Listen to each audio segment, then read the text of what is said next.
Play a song. I'ma turn it up and then I'm gonna take it down. I'ma turn it up and then I'm gonna take it down. I'ma turn it up and then I'm gonna take it down. Play a song. I'ma turn it up and then I'm gonna take it down. I'ma turn it up and then I'm gonna take it down. Turn it up and then I'm gonna turn it up and then I'm gonna turn it up and then I'm gonna turn it up and then I'm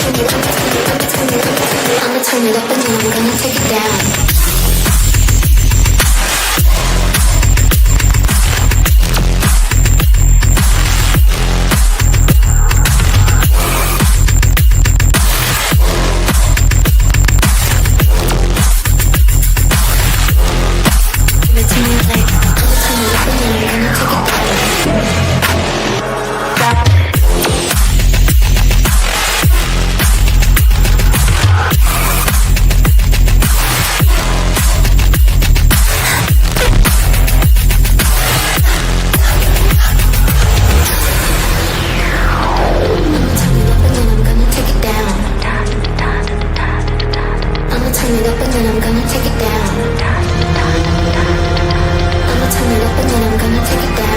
turn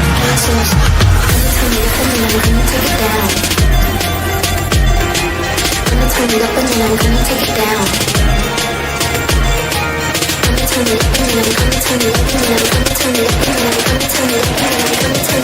gonna turn it up and then I'ma turn it up and then I'm gonna take it down.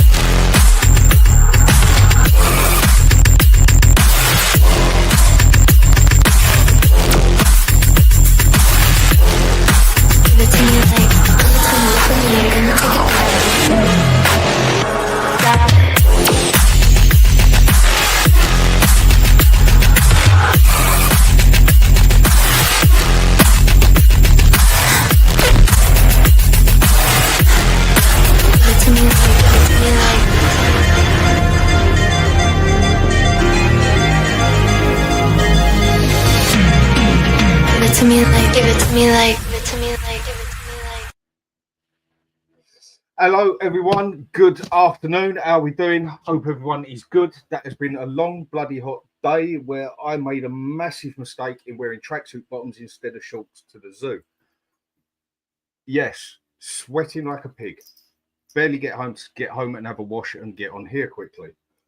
Well, while walking around the zoo, just doing my own thing. Up north, decided to go look at a few monkeys up there, gorillas, tigers, lions, whatever else. I start getting messages left, right, and centre. Everything. Morgan Gibbs White deal is off, this and that, whatever. I was like, bollocks, mate. Somebody's going to try that, innit? I mean, only at Spurs would that sort of stuff happen.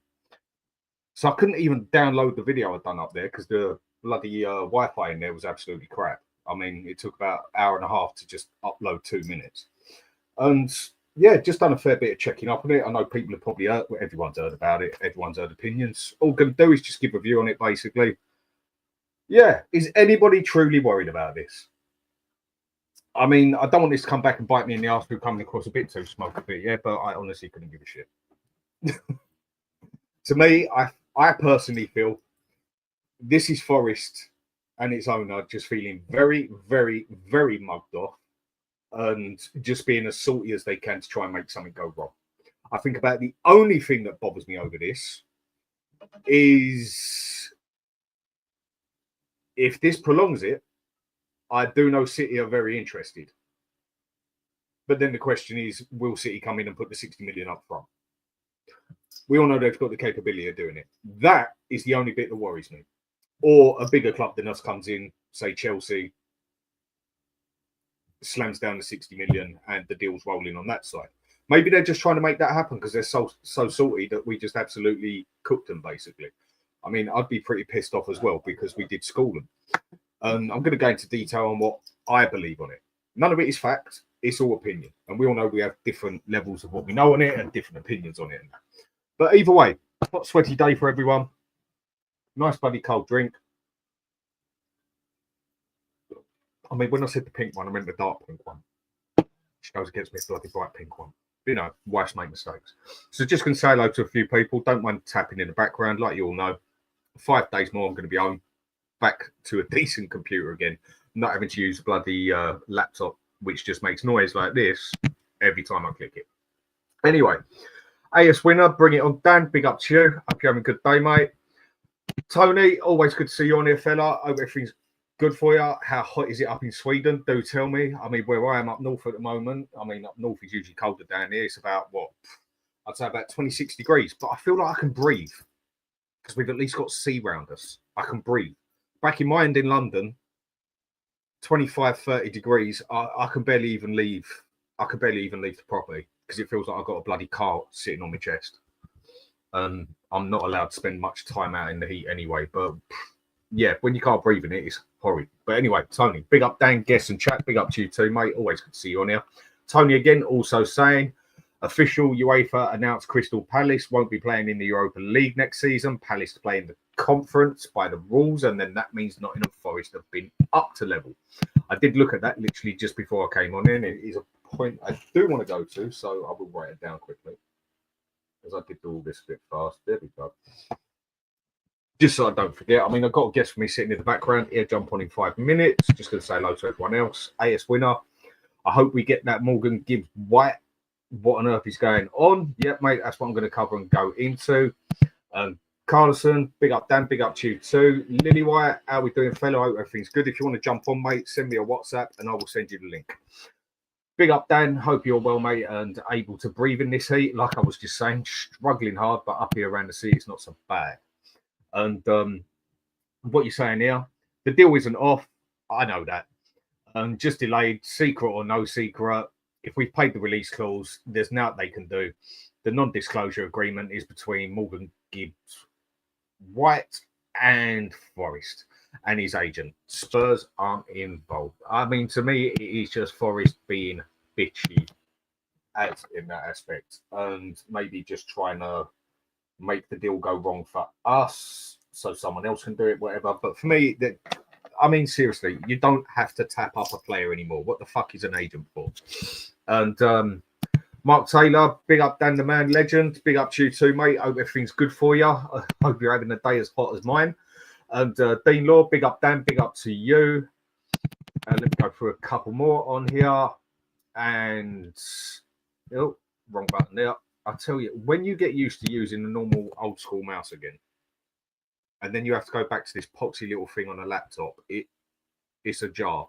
If anyone remembers that phrase, it's an understatement. It really is when you're just used to a nice mouse next to you. But Paul Watkins, big up to you too. Big up. What the fuck is going on? And Beth E, yes, should have listened to the wife. In other words, yes, she said wear shorts. I said it don't seem that hot. And probably a very dickhead thing and wear black tracksuit bottoms. It just didn't seem that hot out there at the time. Yeah, all right. The wife ain't always right, just half the time. And Paul, no, it will happen. Levy on a mission. Exactly that. I mean, that's the other point of it. You've got to look at this one. I mean, Levy, we know, takes everything personal. And this one will be a personal fight for him now that he always wants to win. And big up to you anyway, Paul. And Chills, Forest trying to look like they did all they can to keep him. PR, totally agree with that, mate. And Spurs Gang Boss 1, I like that name. That's actually a pretty good name. I like that one, fella. I think the deal is done, Dan. Yeah, I mean, I haven't had much time to cover it as such, so I was just jumping onto it while I've got the chance, basically. And big up to you anyway. And, oh, wrong button. And 2 Marks, Show Cookie, member 8 months, much appreciated. Afternoon, Dan, afternoon to you too. And anyone who hasn't seen their show, do go to their show and like, up and subscribe. They do some brilliant content on there, nice and light-hearted, always a bit of banter, and easy on the eye. Unlike some shows where it can just get very heated, and which is also fun to watch. But good show to watch. Go and check them out. And Adrian Webb, Forest in Europa League. Yes, they are. Big up to you, mate. And Fiona, hi Dan, hi to you. Hope you're having a good day. Spurs gang boss one again. Pretty sure Morgan Gibbs White has done his medical and probably staying at Hotspur Way. That would not surprise me. Last two I'm going to say hello to quickly before I bring the guest on. Cold shot. Morgan Gibbs White. Do you know what I mean? I nearly chew my bloody tongue off every time I say his fucking name. It's actually quite annoying. I mean, I've even sat on here earlier on talking to a mate and kept talking about Morgan Freeman. I make those sort of mistakes.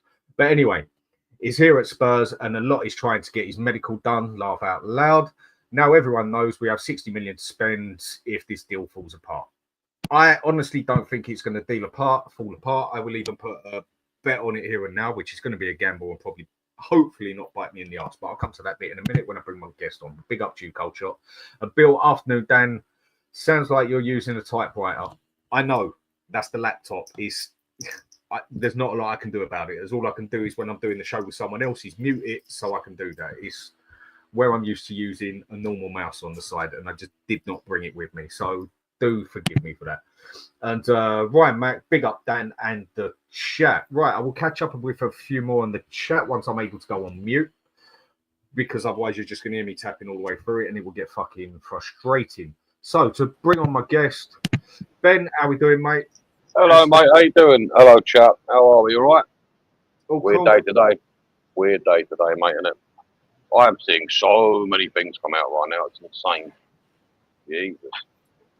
Well, in its own way, I mean, it's like I've said before, in its own way, for me, why am I not surprised at this? Why am I not surprised? Because it's Tottenham, it's Spurs.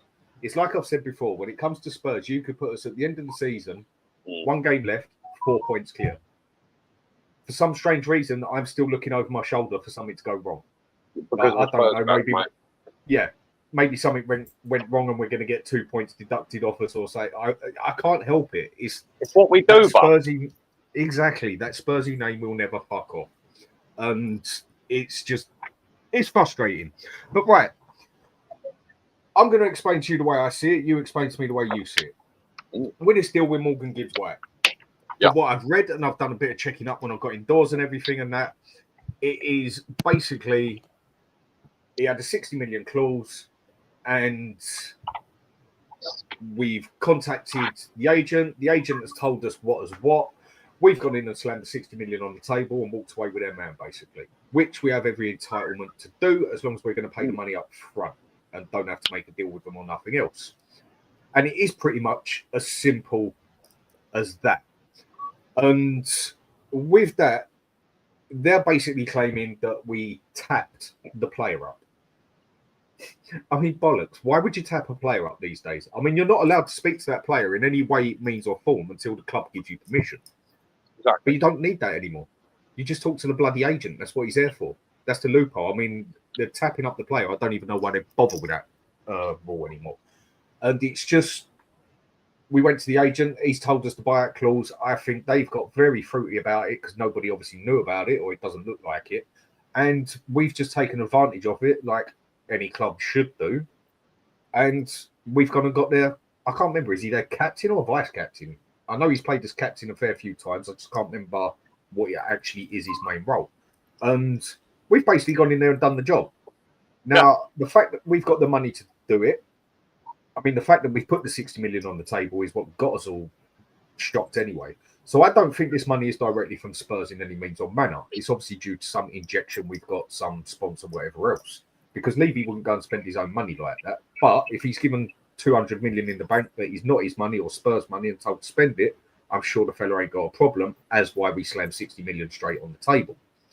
And with that, it is as simple as that. Unless there is an issue of, I was talking to one of my friends about it, and he said the only thing he could think of is they're just going to try and prolong it so we don't get the deal done and City come in and do it, just to basically be bitchy. Or they're just trying to do it for PR stunts, try and look like they're fighting, like someone said on here. Or with what's happened today. And what's happened today is where Crystal Palace have been knocked down a level in the Europe, they're not in the Europa Cup anymore, they're in the conference. And it has now lifted Palace to the Europa. There could be a glitch in his contract that says it's 60 million if we don't make at least the Europa Cup this year or whatever. I know things like that go on. I know it's a bit of a wide one, but it was something my mate said to me, which I was thinking, things like that do happen. Yeah. So if that happened today, it wouldn't stand. But the fact that we went and put in the offer yesterday and it was done and dusted yesterday, and they can't turn it down in any means or manner as long as we slam down that 60 million in front of them, even if that glitch is in his contract, it's still irrelevant because we put down the deal before it kicked in. Yeah. So I can't see in any means or manner, unless Daniel Levy is seen there sitting with a fella like at a table, how Forest can do anything about this. I mean, I'm sure someone's going to tell me if something happens or you got a different idea. If someone's got a different idea, do tell me. But for me, this is basically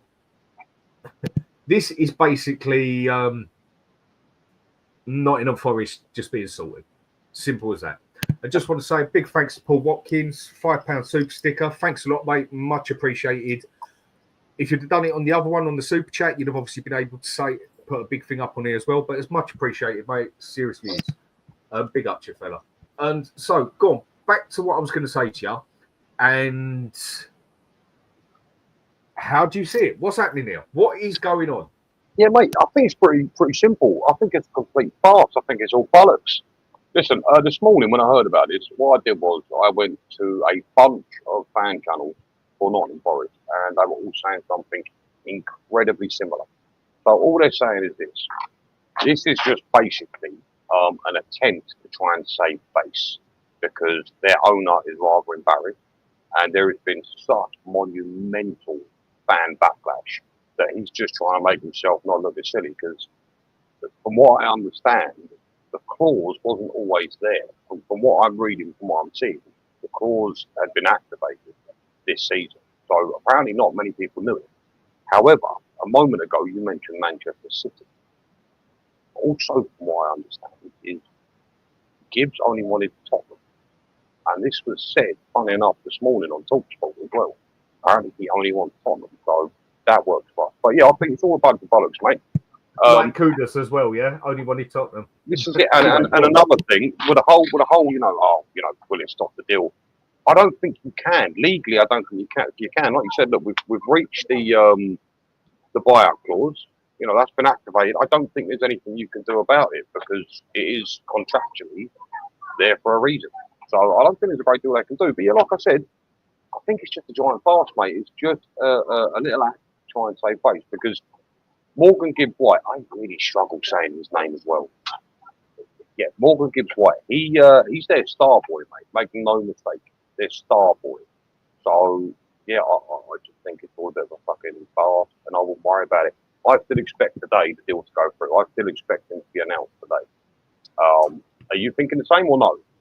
Yeah, I mean, it might get dragged on for another 24 hours or so, but I am that confident that if this deal doesn't go through, and people are going to hold me hook, line, and sinker to this one, but this is how much I personally believe that Forest are just acting like spoiled little pricks, and I can understand why. I think we'd all be moody with it as well, but I am that sure that this deal is going to go through. If this deal don't go through because of a problem with the agent, because of a problem with a glitch or whatever in the contract, if City come through and take it, however, I'm not adding this to it. If they come and go for it and it gets taken, then it's just we're going to sit here with the ump and say it is what it is. But on the other side of that, then from what I know, Levy could take them to court because then we would have lost out on a deal because of Forest pissballing about whatever and everything and that, if it's proven not guilty, and then could say we lost revenue, this, and this. It all rolls back into all different ways. And again, if Forest wanted to take it to court, they would have to pay for it to go to court and everything else. And if it don't walk through, it's all ifs, buts, and maybes how it works in that. But I am willing to put £100 on here now. I'll put it to a charity that certain people would call out. That if this deal does not go through because we screwed up or there's a glitch in the contract, whatever, or we basically tapped him up, If this deal don't go through because we tapped him up, I'll put £100 down to a vote on the charity on there. That is how sure I am this was going to go through. I'm with you. I just hope this don't bite me right in the arse now, yeah? But that is how much I think Forest are chatting bullshit. Now, if City come in and snatch it off of us, tough shit, it is what it is. That's life. Not that I'll be a happy man, but the point I am making is if this falls through because we did not do that properly, you get where I'm coming from? Everyone get what I'm saying? I will pay £100 to charity. I am that sure that Forest are just being little pricks. Do you know what the joke of it is? I could see Spurs acting exactly like little pricks like this as well, and it's the sort of thing Daniel Levy would do just to be a bit of an idiot as well, yeah? I don't think he's that stupid, mate, to be honest with you, with the whole release. No, what I mean is, if it was the other way round and it happened to us, I could see Daniel Levy doing the same sort of thing. Oh, yeah, all day. Yeah. But I will put £100 bet on here and now that this deal will go through unless City or a bigger club come and snatch it out of our hands, basically. Let's just hope that one don't bite me right in the arse. So, with that, so what? You reckon the medical's going to go on today and everything else in that? 100%. 100%. Actually, look, I don't know if I'm all right to say this, but something has just come out. Right, so I've got a little statement here, and this is an exclusive, apparently. As previously reported by George Bannister, who's quite a reliable source, and secret friend via X, we assume from internal sources that ENIC placed £120 million worth of funds to make transfers available, alongside an external sponsorship deal worth $300 million from Qatar. Do you think there's any truth in that? Because listen, we're throwing money about like we're at a strip club, mate. So it's got to be coming from somewhere. I mean, not that we ain't got money, because we do, but it just seems a little bit unlike Levy to just, you know. So do you think there's any truth in that, maybe? I totally believe it in that aspect. I could believe a couple of things. I mean, when it comes down to it, with the income and the revenue, whatever else in that, Spurs don't like to spend their own money. Ooh. That money that got slammed on that table, that 60 million up front, came from somewhere else. That came out of someone else's pocket, basically. That did not come out of Joe Lewis or Spurs' pocket or whatever else, because we just don't do that. That was someone else's money, so Levy will quite happily go out and spend that money because it is not his money as such. A leopard don't change his spots, does he, basically? Yeah, really. Suddenly. But okay. It ain't gonna, you know, and maybe Joe Lewis has taken the platinum handcuffs off him and said, go on, we need to build. But I just still don't see Spurs spending their own money like that. No. Now, I know there'll be some people on here who would complain. I don't just mean on here. When I say on here, I mean like Spurs themselves, who would complain, I don't want that oil money. I don't want that money. I like it. I want to do us the straight way. Bollocks. Yeah. Can you point them out to me, mate? Mate, there's always a few. I'm not saying on here. I'm just saying there's always a few in the Spurs world who sit there high up in their horse and think we're too good for oil money or whatever. I just put it straight down as I do. I've said it enough times. People will probably know what I'm going to say. Then I could not give a toss if the money comes from Colombia. As long as it, if you get what I mean. As long as it Make gets it rain on the players, I couldn't care less. Yeah. So I agree with you. There's definitely been an injection of money into this, yeah. But go back to the other bit quickly on there, yeah. Yeah. So what do you think is going to happen with Morgan Gibbs White then? Do you agree with me on being that confident that this deal is going to go through? What do you think happened properly? I'm not worried. I'm really, really not worried about it. I genuinely fully expect him to be announced today. If I'm honest with you, I mean, I really hope he does. But you know, from what you've seen, all they're saying is they're going to take legal action and they're waiting to be advised by their lawyers. Blah blah blah. I can't see them being able to do anything, especially seeing if there's a release clause involved in the contract, because you wouldn't tap someone up. I mean, what? So apparently the issue is that we tapped up the agent, and the agent told us there was a release clause that was supposed to be secret. Now I don't know if that's true. I have no idea. But you can't tap up an agent. That's his fucking job. Well, you are not allowed to tap up. Yeah, you are not allowed to tap up a player. We cannot go and speak to that player. But we can speak to his agent and say, right, does he want to come to us? He can ring his man and do it. That we all know how it works, but we'd speak to him. It'd say he's interested, whatever else in that. And then we'd ask him whatever, like, how much would his price be, do you think? Or is there a release clause or whatever else? I don't know exactly how it works, how they would say it, but it would then go into it like that, basically. And with that, I don't know. Maybe there was a glitch in the contract that they had a deal that he wasn't allowed to say what the release clause was to anybody. But I can't see anybody having that sort of power over an agent.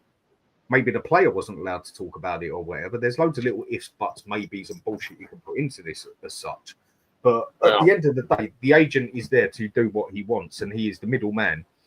Are we on a level here? Are you expecting him to be announced today? Tomorrow at latest, or day. Okay. It will happen in the next day or two. Maybe there's just a bit of piss balling about, and the FA have to tell Nottingham Forest to shut up and wind their neck in. I don't know, but I'm that sure it'll go through, like I said. But it goes. We go to the agent. He says his bit. No contact with the player. It goes through the agent anyway. We say down what we want. He says down what he wants, what the player wants, whatever else, and then he's gone and obviously told us there's a 60 million release clause. Bang! It's gone and been done. So anyway, carry on what you were saying. I was just making the point, basically, like we can speak to an agent. You could. That is what the agent is there for. Yeah, no, mate. I'm done. As far as I'm concerned, it's a done deal. There's no issue. There can't be an issue because exactly what you've just said. So, yeah, it doesn't really make much sense. I mean, in terms of the whole release clause thing, you know, you can't tell anyone. What the fuck's the point of a release clause? That doesn't make any sense. So legally, I would imagine we've gone above board. And to be quite honest with you, it's not really Levy style anyway. When it comes down to business, he's kind of by the book for the most part. Yeah, I just don't see an issue, mate. No, you know what? Hey, hang on a sec, Chris. Why didn't Morgan's agent tell City about the release clause? How do we know he didn't? No, this is the thing. No, hang on. Go on. Dan, listen, that's the thing. So apparently, all I've heard is that Morgan Gibbs White has already told Man City he only wants Tottenham. I don't know why that is. I'm very sorry to interrupt you. Right. I don't know why that is. In that aspect, the agent is not obliged, I would have thought, to tell you as such. I mean, it's down to him and the player to sort of put it across or whatever. And maybe it was just put down. I mean, there's so many ifs, buts, and maybes with this. I mean, maybe the agent had already spoke to his man, and the man had turned around and said, I ain't going to get consistent football there, even though you'll win things and that, but he wants to play 24/7. He's got a World Cup coming up, yeah? And does he really want to go to City and be the middleman as such, like games here and there? Because I don't think he's quite good enough to get into City's team consistently, yeah? And maybe the agent did tell him, and City just didn't want to pay 60 million on the table. There you go. It could just be as simple as that. I mean, I know City have got the power to do it, but it doesn't mean they're going to do it every time. It doesn't mean they're going to. I mean, when does City really go out and slam that money down? We know that we get who they want, and they have done it in time, but City aren't really obliged to have to go down and slam £60 million on the table and pay it off there and then, because they can go elsewhere and get what they want anyway. Yeah. So maybe that is it. I mean, it's a good question, Chris. I'll give you that. It's just this whole thing. It is all ifs, buts, and maybes, and that's basically what I'm just done the show about, and that, because there is so many stories you can come up with this. You could actually write a fucking book off it, and it could actually be quite interesting and probably sell a couple of pages. Maybe I will try it, but I won't write it myself because I can't even read my own bloody handwriting. It's worse than doctors. I get the wife to do that. But back to the point anyway. Go on with what you were saying about things. I've completely lost my track of thought, mate. What were we saying? You're basically saying what you think with the deal. No. So with Man City and all that, so obviously people are saying, oh, you know, they could come in and hijack the deal. So from what, and again, I genuinely spent about 2 hours this morning watching all of the fan channels from Nottingham Forest. And, you know, they were saying that Man City has been tapping him up for about a year. You know, they've sort of been interested in Morgan Gibbs White for about a year now. They've been on his radar. But apparently they were quoted 100 million from Nottingham Forest. So from what I'm understanding, I think like the money that was wanted from Nottingham Forest was between like 70 to 100 million. Whether you think it's worth that or not, I don't know. Clearly Man City didn't, because they didn't sort of take him up on it.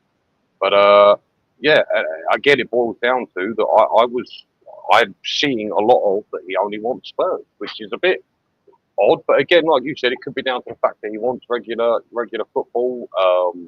We have won a trophy now. That's got to count for something, right?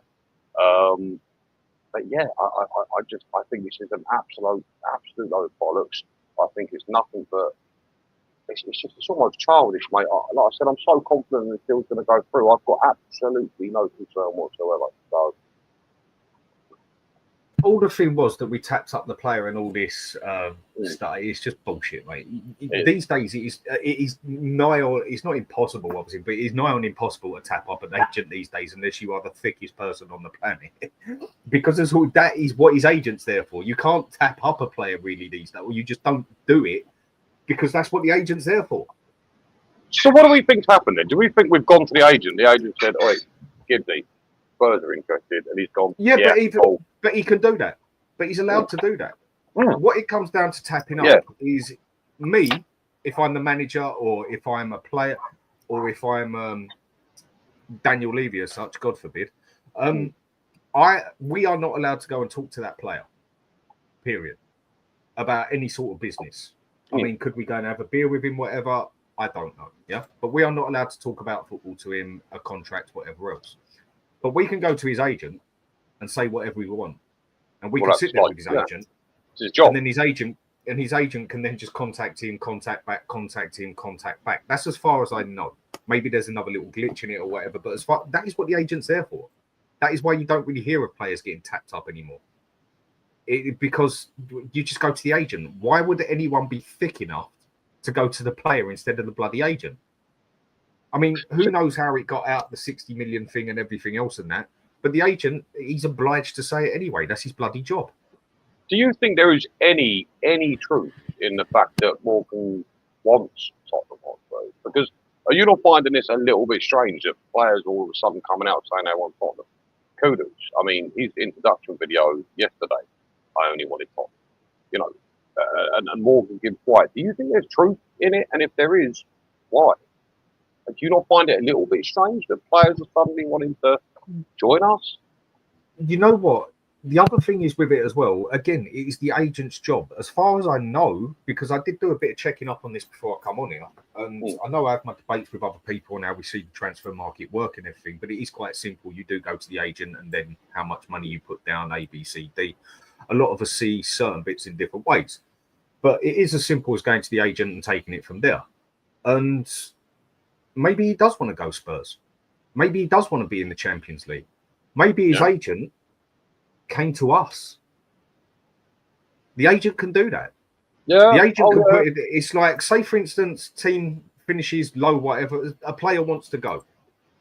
The team is not obliged to sell him. They don't have to unless you meet that release clause, yeah? Mm-hmm. But his agent is allowed to go around and basically ring everybody up he wants and say, look, my man wants out of here. Are you interested? He's allowed to go about and do that.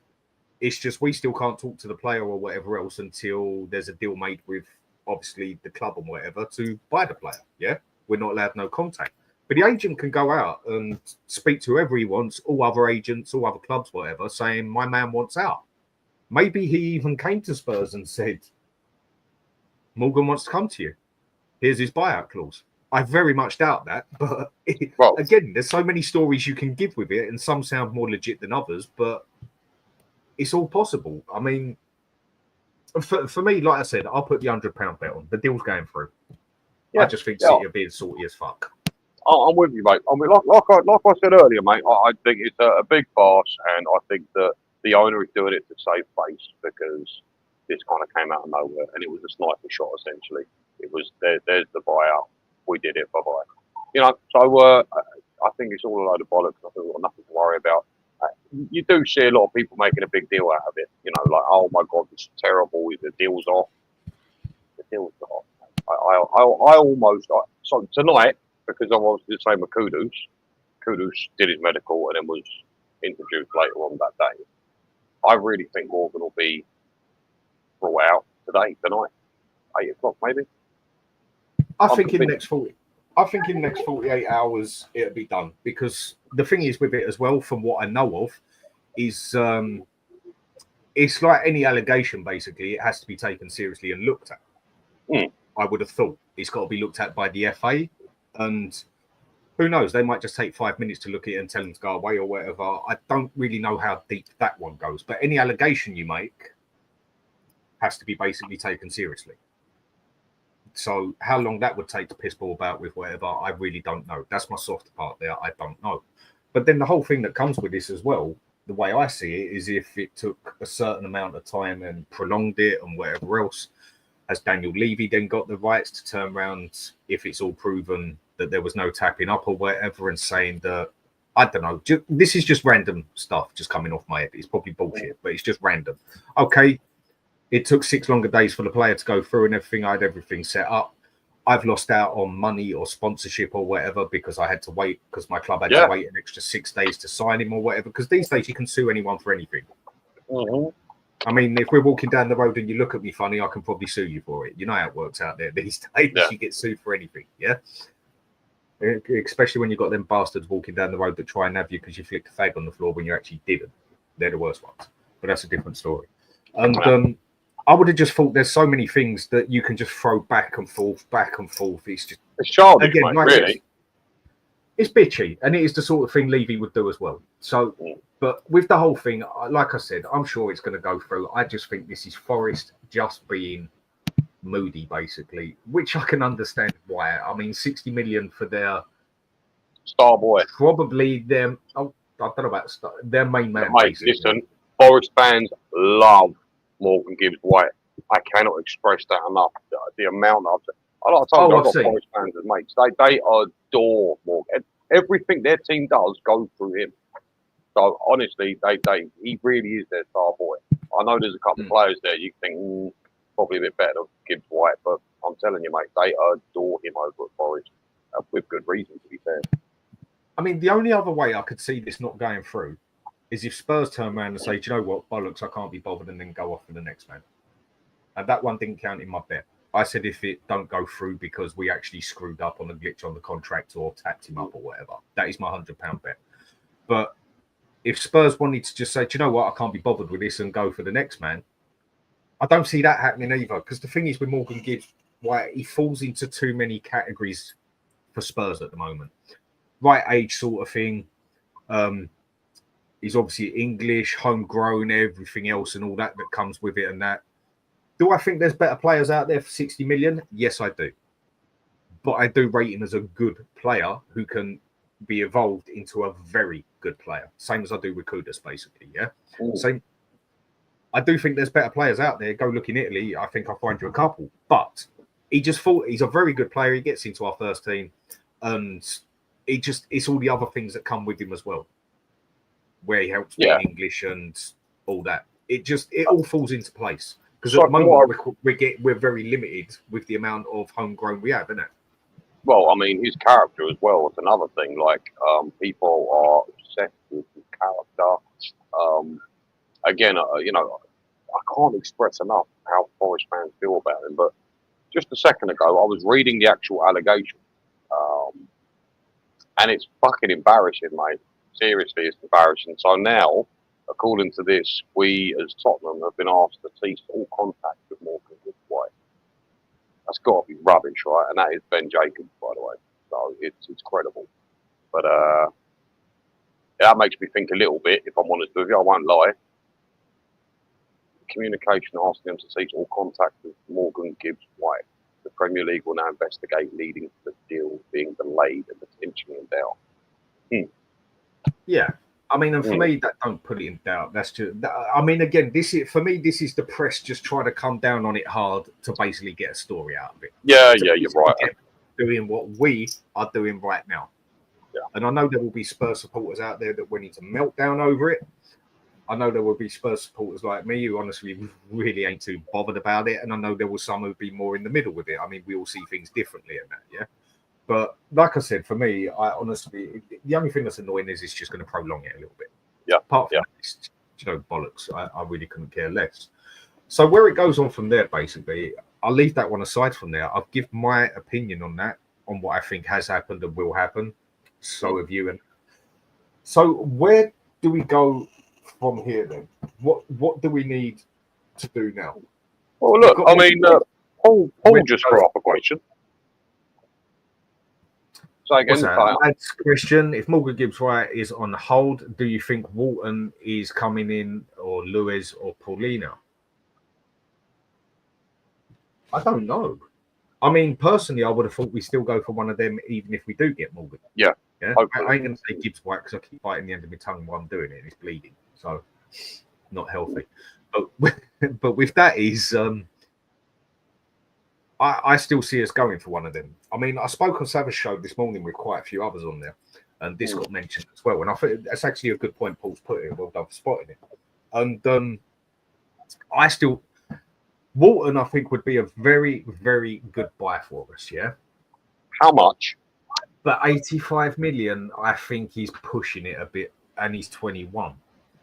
Yes, he's got the English side to him and everything else and that. But me personally, I would rather go and spend 45 on a good player, and you can get another good player out there for 40 million and strengthen the squad as a whole. Not just backup players, but we can get Lewis or Paulina both for 30 million, in my opinion.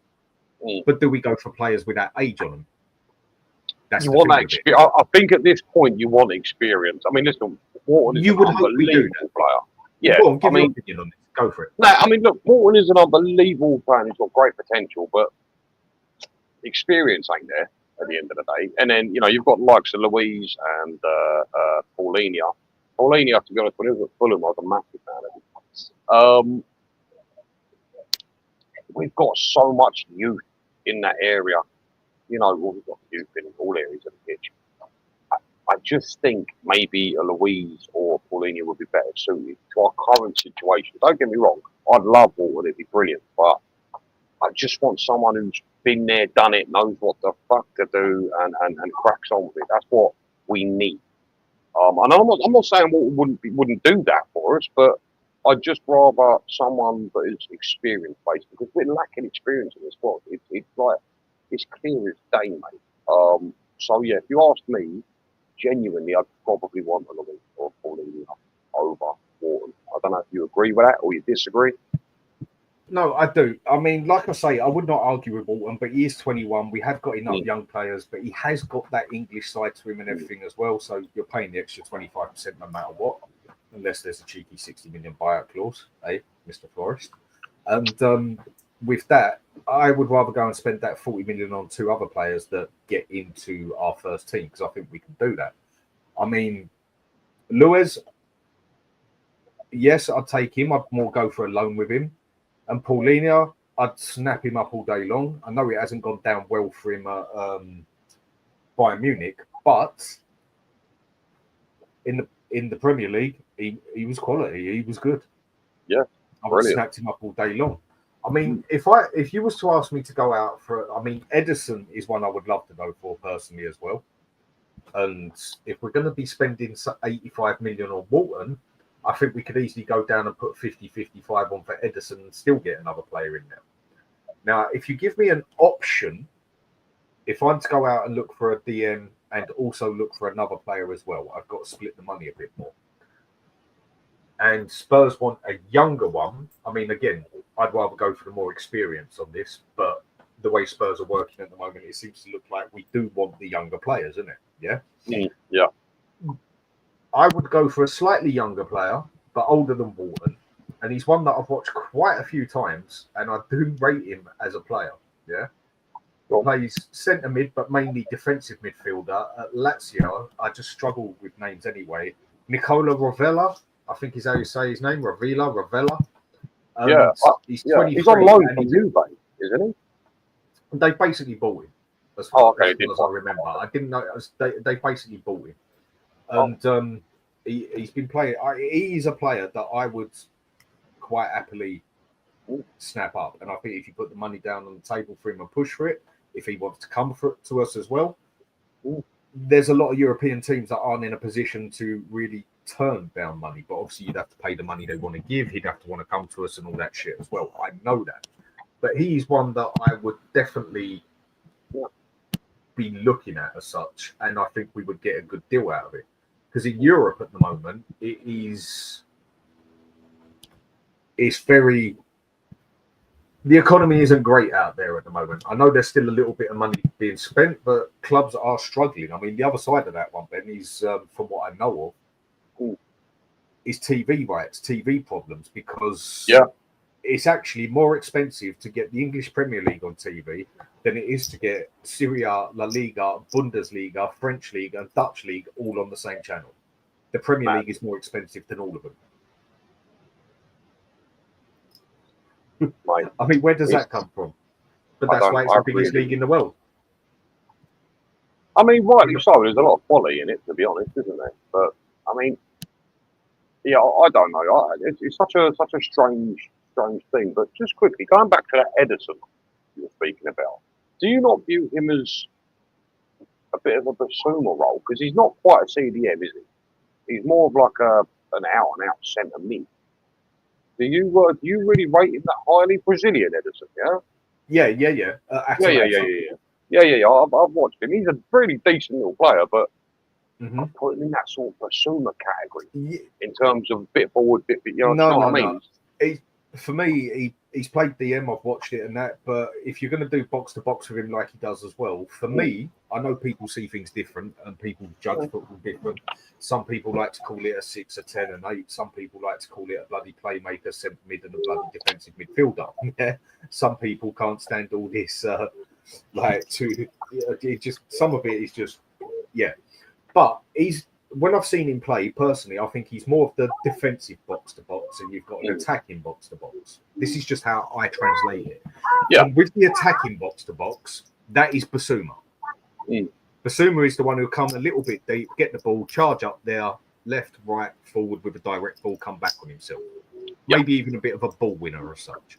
Whereas you get deep lying box to box, who is more of a ball winner, who do a bit of a job of box to box and DM at the same time, like we tried to get Basuma to do a few times when we did try doing that. And he'll sit significantly deeper, win the ball, charge forward up to say just past the halfway line or whatever, not as far as he would go if he was attacking, and then direct the ball elsewhere. That's how I translate it. To me, he's more of a defensive box to box. I don't know what anyone else thinks, but I've seen him play a few times, and that's more how I translate how he plays as such. I'm sure someone can come up with the official phrases for it, but that's just how I see it. I see him as like a jack of all trades, but I just don't see him as a master of. Do you know what I mean? Like jack of all trades, but master of none. I wouldn't say he's like in a sense world class effective going forward. Or back. But he's good at both. But we ain't going to get nobody world class in that aspect anyway. And I think he's definitely in our category of players we should be looking at. Yeah. And again, I just think he would be a very good player, depending how we want to play. I mean, that's the other question that comes up, and a lot of us have been asking in the aspect of how are we going to play? I mean, with the players we seem to be getting in, I'm starting to get the idea. I thought a 3 at the back. I think we're going to do a 4-2-3-1 personally now, with the way it's been, with the way the players we're looking at and everything. And I definitely, out of choice, I know a lot of people want a striker, a lot of people want this, want that. If we get Morgan, I just call him Morgan. If we get him and play him as an 8 role in the middle, and then alongside him we have options there, but I would rather then go and get your boss man, your Paulinho. I tell you one I'd love to get, McGinn from Aston Villa. That's another one I'd love to get as well. Oh my goodness. I really like him. No skill player, no piss balling about, plays with muscle, gets his ball, gets the bloody job done. Even another one who didn't rate over a year ago, Conor Gallagher would do that job brilliant as well, and just basically take it from there sort of thing, really. But that's what I would personally do, whereas others would say they play Bergville next to him or play Brenton Core next to him or whatever. Or even would you take a Gallagher right now? Yes. He's very, very good friends with, I mean, not that it matters, I mean, shit, does it? But he's very good friends with Madison. I think they were on holiday together in the off-season, I think. I'm not 100% sure, but yeah, would you take him right now? All day long. I can't see why not. I'd quite happily snap him up right now. Yeah. I mean, it definitely fit into the team we want and the way we seem to want to do it and everything. It's just a lot of the question is with a lot of people, and it is again always buts and maybes of what do you want? Like, what do we actually want? What does the manager want? How is he going to play and everything? But for me, midfield was our weakest point. And the reason I say that is because we just had absolutely no control in midfield. Nothing. No control. Nothing. Like X said, donut. Yeah, a lot of it was down to the tactics and that. I know that. But in midfield, we just seem to have no control or power. Whereas that defence, it looks like you can sort it out. Yeah. No, the attack don't look great, but it can get goals. Yeah. And that midfield for me was our actual weakest part in the aspect of it just don't do what it's meant to do. Okay, better tactics, you'll see better out of the players, but I would just rather have a dominating player in there now next to Morgan when we play him as an eight, because that's how I think we're going to do him. And then when needs be, I think we're all also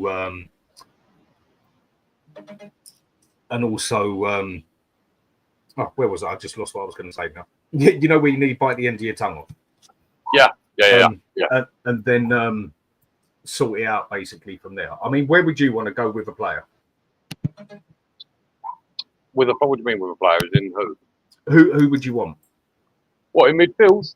I mean, you're definitely right. Listen, I hear a lot of people saying, "Oh, we don't need a number 6. You know, you've got to have a specific formation for a strong number 6." I think a tough tackling, no nonsense number 6. I think it's vital to any team, and for most formations.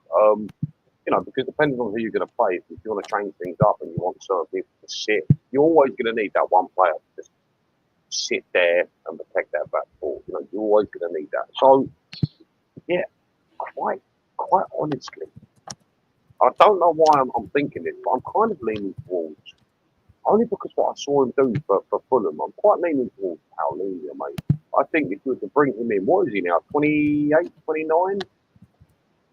Something along them lines? Right, okay, so if we were to maybe pick up a Paulinho, I'd imagine he wouldn't be ridiculously cheap, ridiculously expensive. If you could maybe bring him in for 30, 40 million, I think he's set. And, you know, Frank is an adaptable manager who does like to change up formations. I just think someone like Paulinho would be perfect.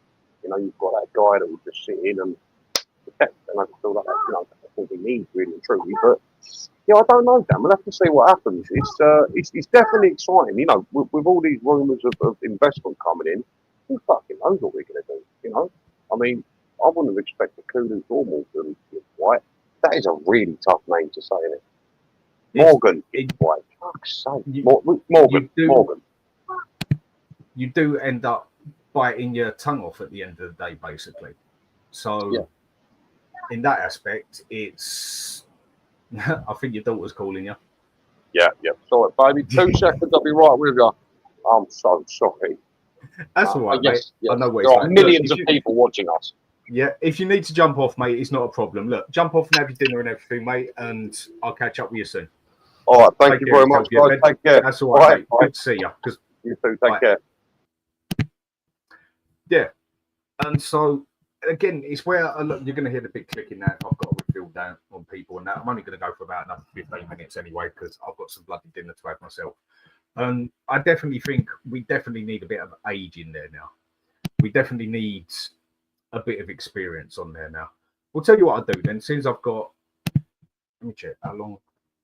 Okay, I can get a bit more time. What I'm going to do here, because obviously I think a few people will have something to say about this, is I'll put the link on here and pin it at the top. There we go. And also on there. Now, if anyone wants to come on here, have their chat about Morgan Gibbs White, what's going to happen, what you think's going to happen, whatever else, I'll give it 5 minutes for someone to come on. If you want to, go for it. And obviously you can get your point across, same as everybody else. I mean, with a few other things I've been reading at the moment, I mean, the news always does like to make up a lot of bullshit, basically. But the more and more I'm starting to read on here, the more and more it's starting to basically say that Nottingham Forest are just basically being moody. I mean, other deals meant to be going through at the moment. We're meant to be looking at Walton. Do I see that happening? Atletico Madrid are meant to have dropped their total interest from what I've read in Romero, but it seems to be Real Madrid that's interested in it now. Really? Real Madrid? Okay. Could anyone actually see Romero at Real Madrid? I mean, because we said that a little while back that they was meant to be interested in him. I mean, for me, he would definitely sit into Atletico Madrid's team. I mean, especially with the manager he's got and everything else, it would suit him down to a T, and you would see a significantly. I think you'd see him come up a level as a player. But for me, again, I don't think he's consistent enough to be called world class. Well, especially not at Spurs anyway. And it seems like Real Madrid are meant to be looking for him as well. But where's the money going to come up on that one? I mean, we all know that other clubs aren't quite throwing the money about like they used to as such. And just going to read up on here quickly what Chris is saying on here. Spurs' new potential wealth. Stadium sponsors deal, 350 million. Kit sponsors renewal, 450 million. Director share sales, 500 million. Wow. 2.5 million. The Lewis family are planning to go out on the Champions League and bang. We'll see with that one. I believe that one when I see it. But again, I can see that, and everything would make sense on there by that last little bit. Because, well, we've got the money, and Spurs don't seem to spend that sort of money. So, yeah, mate, I'm going to bring you on here if you're ready. Yeah. And there we go. I've gone bald. Yeah, I'm good, man. It's been a while since we've shared a screen together, but there's a lot of people panicking out there on the Gibbs White deal. I will clarify this now. What the fuck happened there? Oh, the hair fairies come in. Basically, I lost a bet to a Spurs. Enough. I lost a bet to a friend about the Morgan Gibbs White thing from 2 seasons ago. I mean, if Tottenham ever go into talks with Gibbs White, I'll shave my hair. And kind of went off, didn't it? Okay. And here we are. Well, I'm now missing my life. You're on here then, mate. What have you got to say? Go for it. It's all yours. When we're losing our collective thing over this about the whole stipulation of the contract itself, the idea of a release clause is the clubs have no say if they put a release clause in a player's contract. So that alone, Forest haven't got a leg to stand on. It's like taking a toy off of a kid that has basically been misbehaving, and then they go off to mummy and say, "Daddy took my toy off me." That's what Forest are doing to the FA. So it's all right for Newcastle to come in and sign Alanga, but we actually meet a £60 million buyout clause, a clause in a player's contract which has to be honoured. Otherwise, the player can actually go off to the FA and UEFA and say, they're in breach of contract, I'm terminating my contract, then Forest won't get a penny. You know what? That's one thing I didn't actually think of. That's a very good point. I mean, if it turns out that nothing has been done or anything like that, then they're the ones who are breaching his contract, isn't it? Yeah. Basically, what you're saying. If they just claim bullshit, basically. Go on, explain it. Yeah. The idea of a stipulation of the buyout clause is so that a team is guaranteed to get a lump sum from a player. Why do you think nearly every top quality player in Spain has a £200 million release clause? Like your Maus, like your Messi's at one point when he had like 500 million slapped on his head if anybody wanted to buy him. It's so these clubs recuperate any money that is paid on that guy's contract as well. So 60 million, the agent has to agree to the fee. The player has to agree to the fee as well of what he's worth in the club. So all 3 parties have to agree, right, I'm worth 60 million. If you want my buyout is 60 million. It can't be 80, 90 million like City were trying to buy him for, but then City backed off, didn't they? They went, nah, not for us. Yeah, but if they weren't willing to slam the 60 million pound on the table, then Forest are in no obligation to sell, are they? They're on no obligation, no, but it's under breach of contract if Forest don't agree to that. What I'm saying is if City offered, say, 80 million and but it was in, say, 3 payments, Forest don't have to accept that. They don't know. They have to accept a lump sum of 60 million, and that was the issue with Eze. The lump fee has to be 60 million. It has to be that. It can't be. Yeah. It's like what Levy did. He did 60 million and 5 million, didn't he? Yeah. He did 60 million with 5 million add-ons.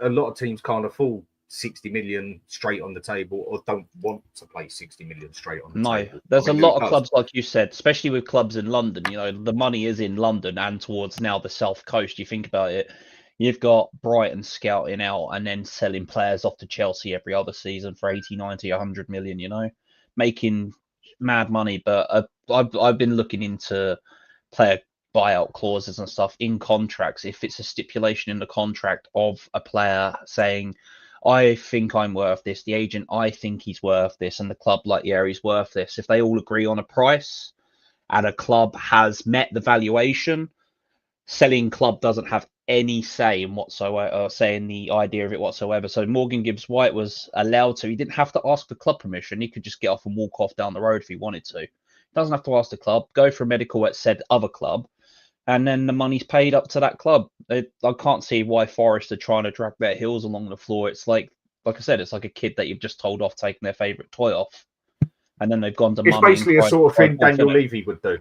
It's like the sort of thing Daniel Levy would do. It would be a Daniel Levy move, wouldn't it? But I mean, totally. I think no one would be surprised if we went and acted like this if it got done to us. It's a very Daniel Levy thing, isn't it?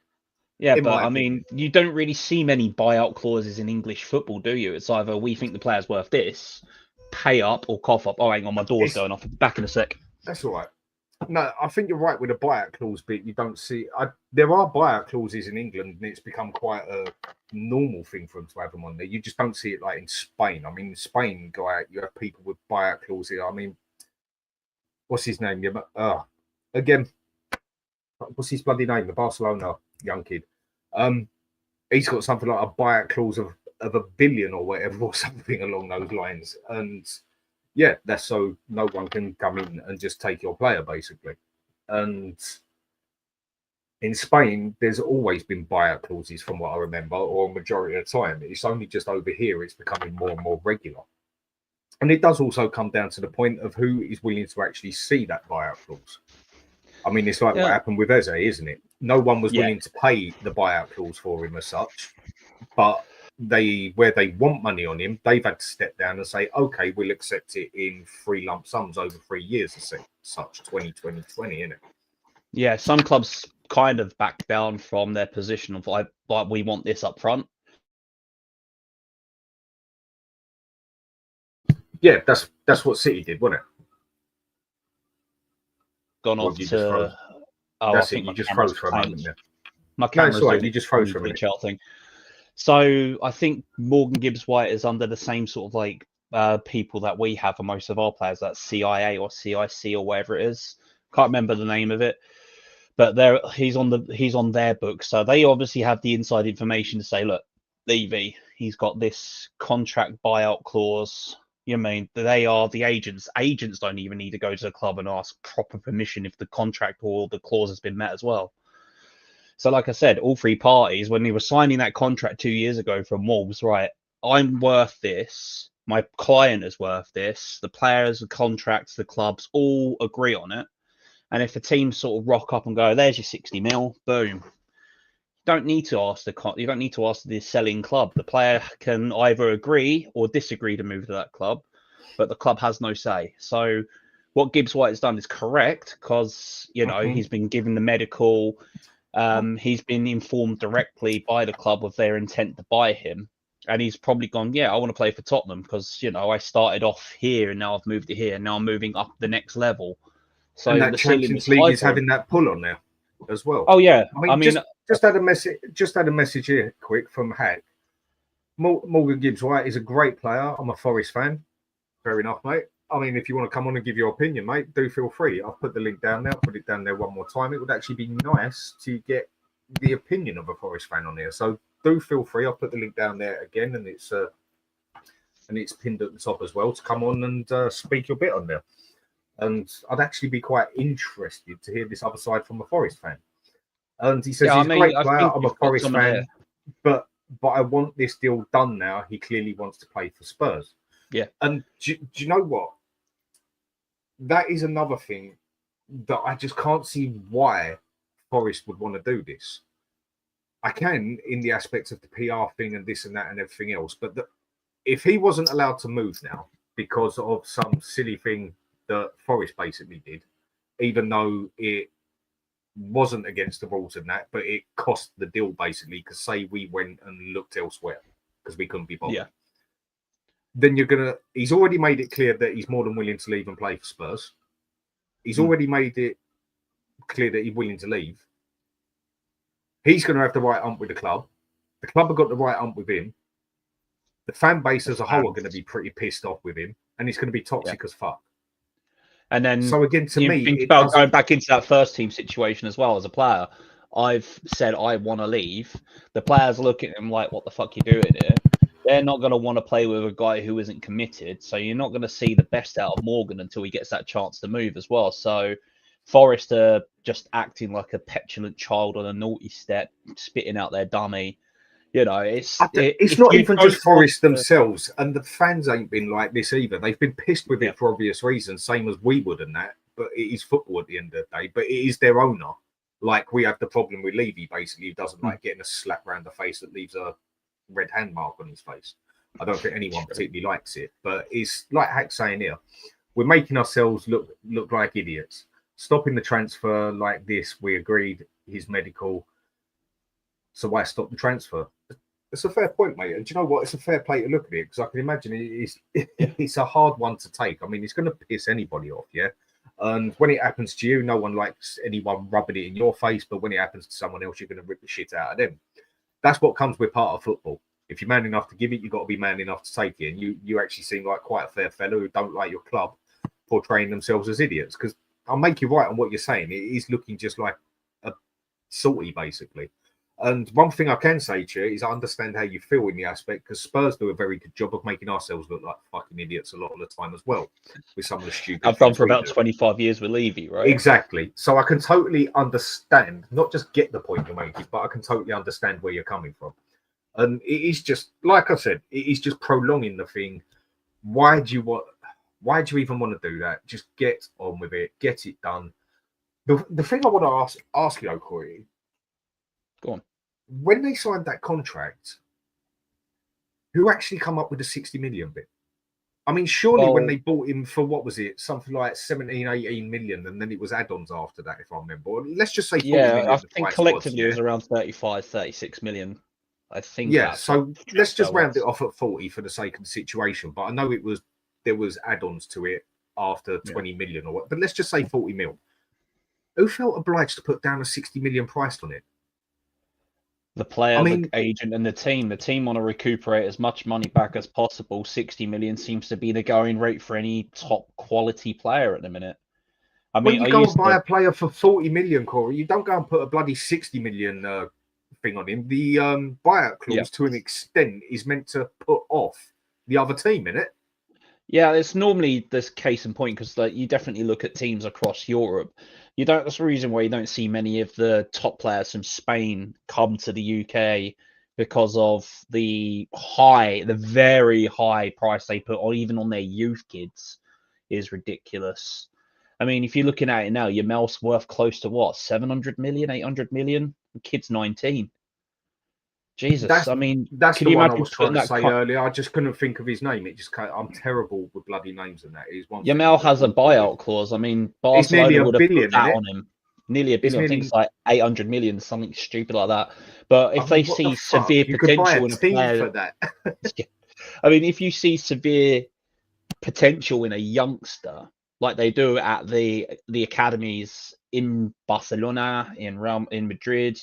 You know, La Masia as Barcelona's, they've churned out so many top quality kids that they've sold off that haven't made it to the next level, but they've sold off for a profit, or it hasn't been their maximum value of their buyout clause, but they've made a good chunk of money. All right, there's this talk that Barcelona haven't got it anymore, but there's a reason why players like Lamel, if they're that special, have such a high buyout clause. And then every year it'll keep getting added onto with contract extensions and everything like that. That kid is going to be worth so much money that no one's going to be able to touch him. And then you look at countries that can go out and buy in players right now, like Saudi, they won't even be able to afford a player like Lamel because you're not going to pay 2-3 billion for a kid, are you? You ain't going to pay that for a fucking player, for God's sake. You could go and buy a club or two for that sort of money. I mean, go do what they did at Wrexham, buy a very small team and bring them up. It's meant to be I mean, to me, it's meant to, like you say, it's that buyout clause for the player as such, but it's meant to be a deterrent as well.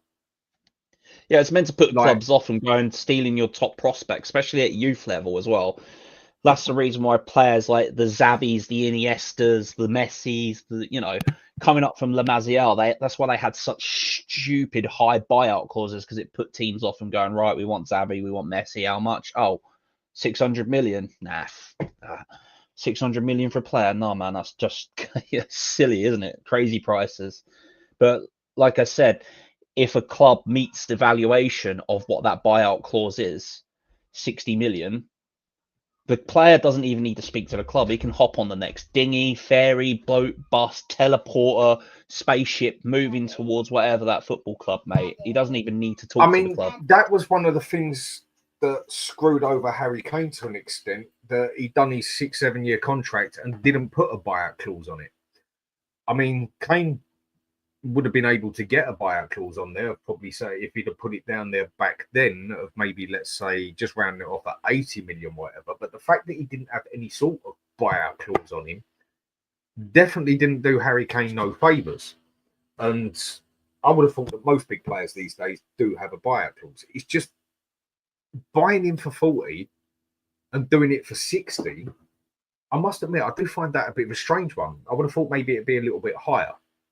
But then looking at it from the other side again, maybe it's just the fact that the 60 on there that has put people off with Eze by the look of it, or did put people off with Eze, is the fact that it's 60 million on the table.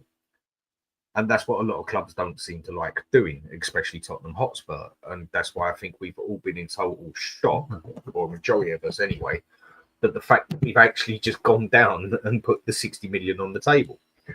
So maybe that's how they mean to do it. But I just thought 60 million is quite a low buyout clause for him. But then Eze's got a buyout clause of 60 million. Like I was just saying to the people on here, it's that price you can get for him as such, but who wants to pay 60 million there and then? Exactly. I mean, not a lot of clubs can really afford it, especially the further, like you said, I know, like you, further north you go, the poorer the teams are, because the money is locked in London. I have this weird vision of players of kind of like Eze's level, Morgan Gibbs White level, especially English players now. This is going to be more written into their contracts as the seasons go on, as years start passing on. I think players are going to start putting, this I want to slap it in my contract kind of thing, so that the club doesn't have any control over where I move to anymore. Because if you don't have a buyout clause, the clubs can come in offer money and the club's like, nah, we don't want to talk to you, don't want to talk to you. But with a buyout clause, the player doesn't even need, like I said, the player doesn't need to talk to the club. He could ride a tricycle down to London for all I care. The guy could knock up on a clown car. I'm here, I'm going to sign your contract. Right, let's get the medical done. Once the medical's done, the money's gone into their bank account. It's not their problem anymore. So, all right, just the money, a couple of people. Hang on a sec, Corey. A couple of people on the chat and whatever. Keep it light-hearted, for God's sake. Keep it civil. We're all on here to have a bit of fun, or just to get stressed out talking about Spurs or whatever, and that, or actually get happy talking about Spurs, which is one thing we've been able to do in the past 3 days for the first time. In, but either way, keep it a bit more light-hearted. Come on, fellas. But are they moaning about me? Oh, I'm sorry. No, not moaning about you. They're just having a little bit of a bitch war with each other, basically. It happens. It's men. With that, one thing this has done, I mean, if it was 4 days ago when I spoke to you, you'd have probably agreed with me, like a lot of other people would, when I say my phrase on here of same Spurs, different day. Same Spurs, different window. I mean, I don't think no one was particularly intrigued by Danzo, who I think he's a good player, and I think he can start. Or Tell, who I think was absolutely shit. When don't get me started on the Tell one. But hang on, we go to that. Hang on, Corey, we go to that, yeah? But if anyone can improve a player, I know Frank can and whatever else in that, but I must admit, I wasn't excited. Now, I won't say either of these two players that we've just gone and got within a matter of 2 days, and over 4 days, it's just changed the whole system. Okay, we ain't got Morgan yet, but I think it's done and dusted. I mean, if it don't work out because of what I said, then I'm up shit street with 100 quid for bollocks to it. And with that, it's obviously changed the whole system and the way we've all looked at things. I mean, I was interested in next season from the minute we sacked Ange. If we'd have kept him, I don't even know if I've had the capability to do YouTube anymore. and whatever else, because it just cut me that much off from the football in the aspect that I couldn't take that shit no more. Yeah. Again, well, you know my stance on Ange, because I've been so vocal about the guy from day one. Exactly, I know. But with that, getting the new manager, I was interested about next season. But with the lack of transfer, should we say, that was going on, still interested about next season, but just thinking, yeah, well, he can play with the cards he's got as such. He's going to have to. And then with this happening, I now must admit I'm quite, I won't say excited. I think the longer word I can use is intrigued about next season. I'm actually looking forward to it. I'm looking at it with a curiosity now. How do you see it? Go on. I'm looking at the season with some sort of curiosity, because there still needs to be a lot done here, doesn't there? We still need to get a few players out, to get a few more players in. The interest coming in from the investment, the stadium naming rights. God, it's been 8 years, and we're still calling it the Tottenham-Hotspurstadium, but to me, it'll always be White Hart Lane. You could call it the McDonald's Stadium, McTower. I'd still call it White Hart Lane. This money coming in is going to give us a chance to sign some higher tier, higher quality players that we've been lacking the last few years on. As a Spurs fan, 2 years ago when we were talking to Julian Nagelsmann, he said, I'm only coming if you bring my staff with me. And Levy said no. We went out and got Ange, who doesn't bring people with him. That was my first red flag about a manager. If a manager's moving, he normally brings his staff with him because that's who he can trust. And that's what I was like, that's one of my first main ilks. And I started looking into injury records at these teams that he's won at, in Japan, in Scotland. I mean, I could rock up with my coaching badges and manage Scotland to a treble. It's the easiest league in world football, and that's why it's ranked like 30th in the FIFA rankings now. It's actually ranked lower than that now. It's actually in the 40s. Oh, it's in the 40s, because when I last looked at it, it was still just sitting above 21, 22. So it's like when your league is lower than the MLS and soon to be the Saudi Pro League, there's got to be problems there in Scotland. And I've never rated Scottish football anyway. When people used to go to me back in the past, what about if Rangers and Celtic were in the Premier League? They'd be relegated within a season. Maybe Celtic might hold on for a little bit and then get relegated, but no. I think Celtic would hold mid-table, whatever, and that, and being in the Premier League would definitely get their money up and that as well. But I don't see him being any sort of challenge to a title or nothing yet. But I don't see him as no championship club. I don't look that low on them. But their league itself, we do say that any one of us could go up there and do a bloody double at least. The fact that Steven Gerrard was able to go up there and do it with Rangers just about says it all for me. With Rangers as well, a team that got relegated to the second tier of Scottish football back then, and then won a trophy. Hello, David. That just about says it all. You all right, Dave? How you doing, mate? Yeah, not too bad, mate. Just finished some dinner. Bit of a busy day today, so I don't really know what's going on. So I thought I'd come on and let you tell me what's been going on. Oh, well, it use the word hell. Yeah, I think it's gone on about. I mean, you know what's gone on with Gibbs White and everything, don't you? Yeah, I think it's just. What's your side of the story on that? Quickly.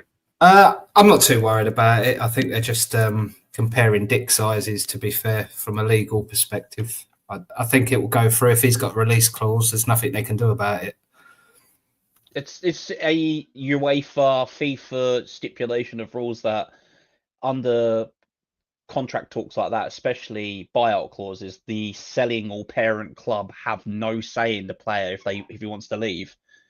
If the player wants to leave, he can leave. If the player wants to stay, he can stay. It's up to him whether he wants to go or not. And obviously, the kid wants to come to, as he says, a better club. We are a better club. We are a bigger club. We were the first team in England to win the trophy twice before even Forest did. So, you know what I mean? You're sitting there looking at Forest with their two little stars on their little badge, the 2 European Cup wins. Well, we've got 2 more than that. We're a bigger club, so move over. The player wants to leave. He stated he wants to leave. He's not going to come back to you. And if the player has said that openly, he's not going to go back to Forest, is he? No, I just think, the Greek Bosch father that runs that club. I think he's already got Palace kicked out of the Europa League. He's just a bit of a whiny kind of complain about anything, but there's nothing they can do about it. If we meet the release clause, they can't block us from signing him. But again, if it goes to UEFA or FIFA, then we'll just do what Chelsea do and pay them off if we need to. Yeah, but even UEFA and FIFA will say the same thing. You've put this stipulation A in player's contract, buyout clause, 60 million or 60 million in a penny, whatever. It could be It could be £4.50 for all the club can care for. You know, the player's contract has been triggered. Yeah, that's what I mean. I'm not worried about that. The only thing they can do to us is fine us for illegally approaching him. But at the end of the day, that goes on left, right, and centre in football. And if you don't, but there's no illegality in that, because if the information is known, especially with Gibbs White being in the same sort of talent pool as what most of our players are under, you know, they kind of know the players. Everyone's contract, but technically, so they know it. No. So the club haven't got anything to stand on. No, they technically they can, but it goes on everywhere in the world of football. Oh yeah, so they're complaining about something they probably do themselves to other players that they've signed in the past. It's just that chairman at the moment, the Greek Bosch father, he's got a right bee up his bonnet about a lot of things. He was the one that complained to UEFA about the Crystal Palace Lyon owner. And as a result of that today, Crystal Palace have been demoted in the Europa League. If he didn't complain about it, UEFA wouldn't have investigated it. But because they put in a complaint, they had to investigate it. Even as a Brightonian growing up hating Palace, I feel sorry for Palace and their fans on that one. You shouldn't be demoted just because your fucking owner doesn't know what he's doing. You can't. I know. The rules are the rules. No, the rules are the rules. But like, if he knew the rules, carry on. Yeah, but what I'm saying about that owner is, if he's in charge of your club, you're quite happy about him. He is literally over every single little thing that goes on, and that's all he's picking up on. He's resigned to the fact that he's going to lose his player. I don't think that's the issue. I think he's looked at it and thought, okay, if we're going to lose him for 60 mil, I've already told off my previous recruitment team for sitting there putting a 60 mil release clause on a player that cost us 44 mil or whatever it was. So he's already got the ump with that. He's thinking, okay, I'm going to lose the player, but I might be able to get a couple of extra mil from legal fees from Tottenham if I complain about him. That's how he's thinking about it. If I'm a Spurs fan, I'm not, and you're worried about not getting Gibbs White, I wouldn't be worried about that. It's kind of what I'm saying. I'm not. So do you we just might get a little slap on the wrist and say, naughty boys, Tottenham, you shouldn't do that again. Oh, I'm so sorry. Here's a couple of mil. See you later. Dave, do you reckon then, I mean, at the end of the day, they've got to prove that we contacted. I mean, why the fuck would we contact him instead of the agent anyway, with the way it works and everything? I know a lot of it goes on. Of course, the players sit there, you get your player to talk to the other player, whatever. We all know it goes on. We'd have spoken to the agent. Or exactly. Who hasn't thought Gibbs White hasn't turned around and said to his agent, yeah, leak the information, I want out. Yeah, either way, I said all that earlier, Corey, that the agent is entitled to do that. He can do as he wishes in that aspect. But there was a video a couple of months ago with Morgan Gibbs White in like a restaurant, not like a fancy restaurant. It was kind of like a chain restaurant, like a Nando's or somewhere like that. And it was a bit classier than that. But some Forest fans went up to him like, "Oh, Morgan Gibbs White, blah blah blah. Are you going to stay next season?" And he had a look in his eyes of a man that wasn't staying, and he knew he wasn't staying, and he knew he was going. So this has been going on for months. Is kind of what I read into it.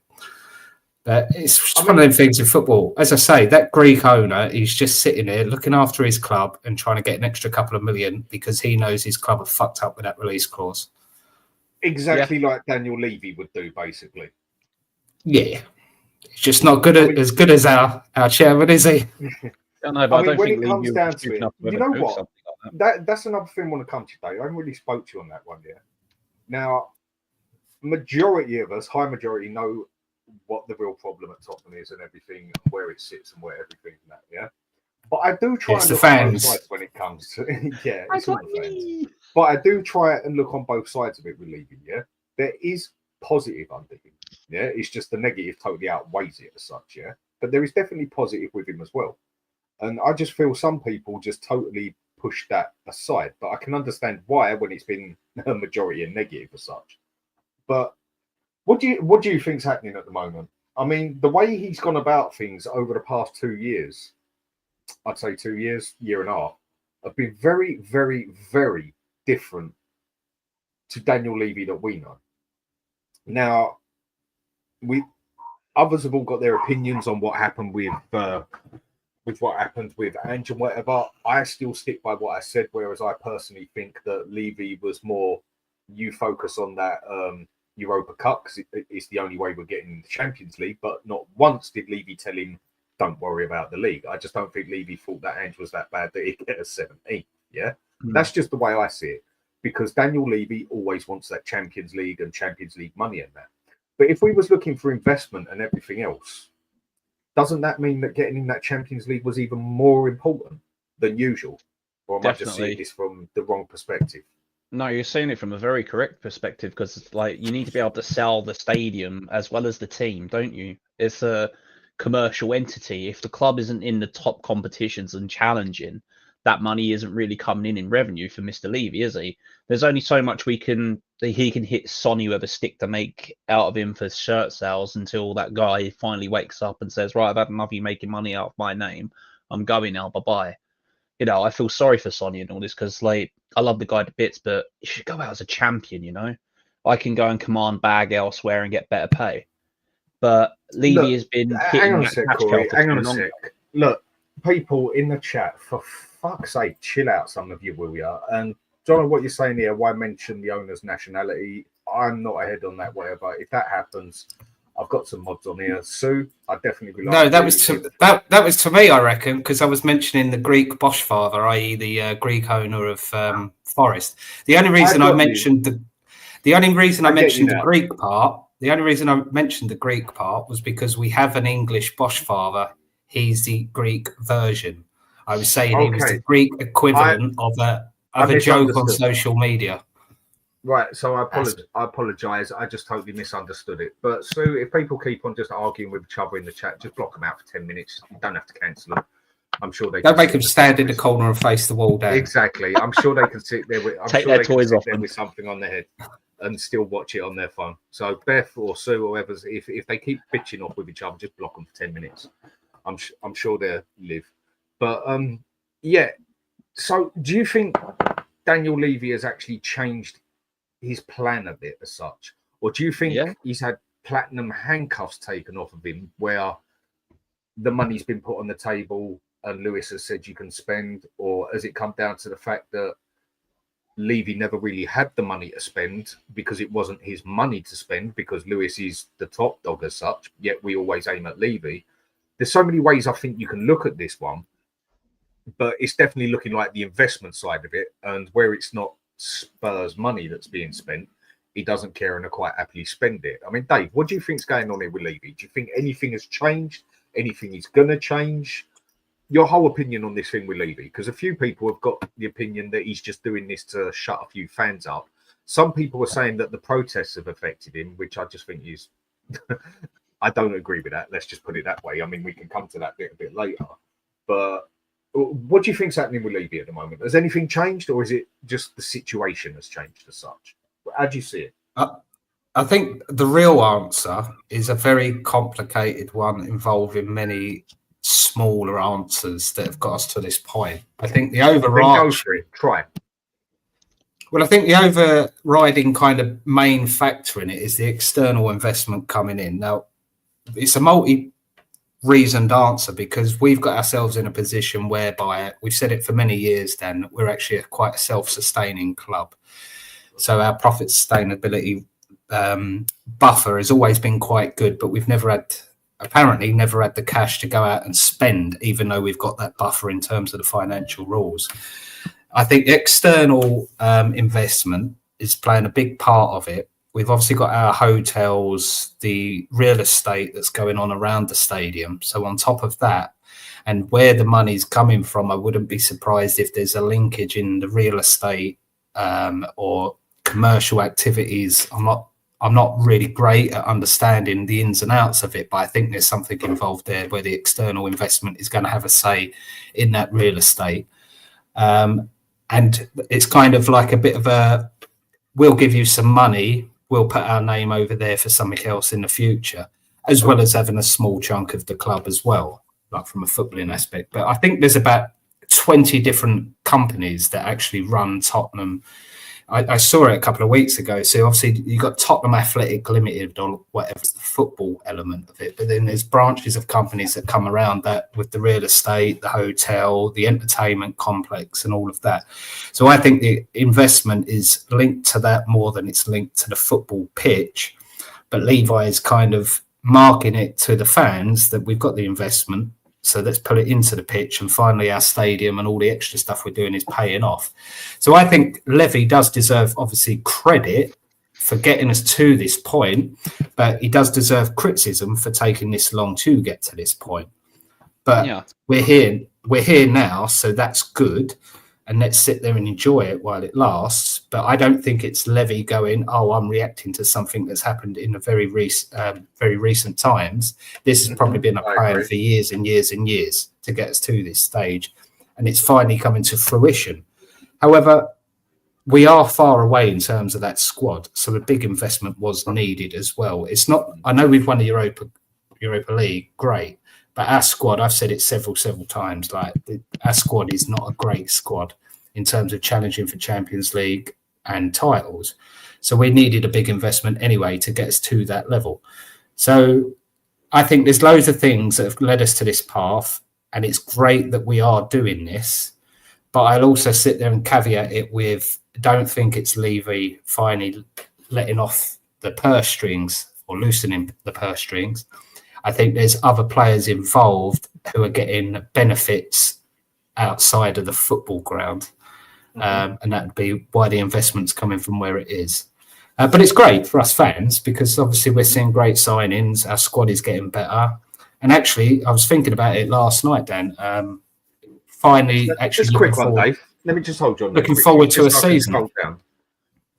I'll come to with that in a second. Sorry to interrupt you. It's just so I can keep on strolling, basically. I mean, Ben, big up Dan and the panel. Like and subscribe. Much appreciated, mate. And we'll have you on here again very soon. Thanks for that. I'm sorry, just wanted to go to the super chat. Go on, Dave. Carry on. Sorry to interrupt you, mate. Nah, I'm throwing my toys out the pram. he's doing a forest owner. Yeah, I'm doing a forest owner. But my second dinner. If we take our Tottenham hat off for a second as well, we've got to look at there are 3 owners of this club. 2 of them you hardly hear from, and it's always been pointing the finger of blame at. I mean, I'm the biggest Levy out guy for, 18 years since Martin Jol was sacked. 18, 19 years now. I was like, you're sacking this manager. He's made us, made us fans believe in the early 2000s, But, like, a lot of this also blame does come down on Levy because he hasn't really listened to the fans. He's milked us for money for so long that maybe he's woken up in a cave somewhere, like he's a clone. This has just been a bloke that's been put there for a while, and the real Levy's been woken up, nudged with a stick. Wait, Levy, wake up, something's going wrong with the club kind of thing. That's just a theory I had in my head with Levy. But if this is serious now, if we've definitely got this money coming in from outside sources, it's about time that, this has happened, because bringing in Vinay, I feel like has helped move some of this money forward, because a lot of the time over the last 10, 15 years, we've had people come up and say, look, we want to bit and invest in your club, blah, blah, blah.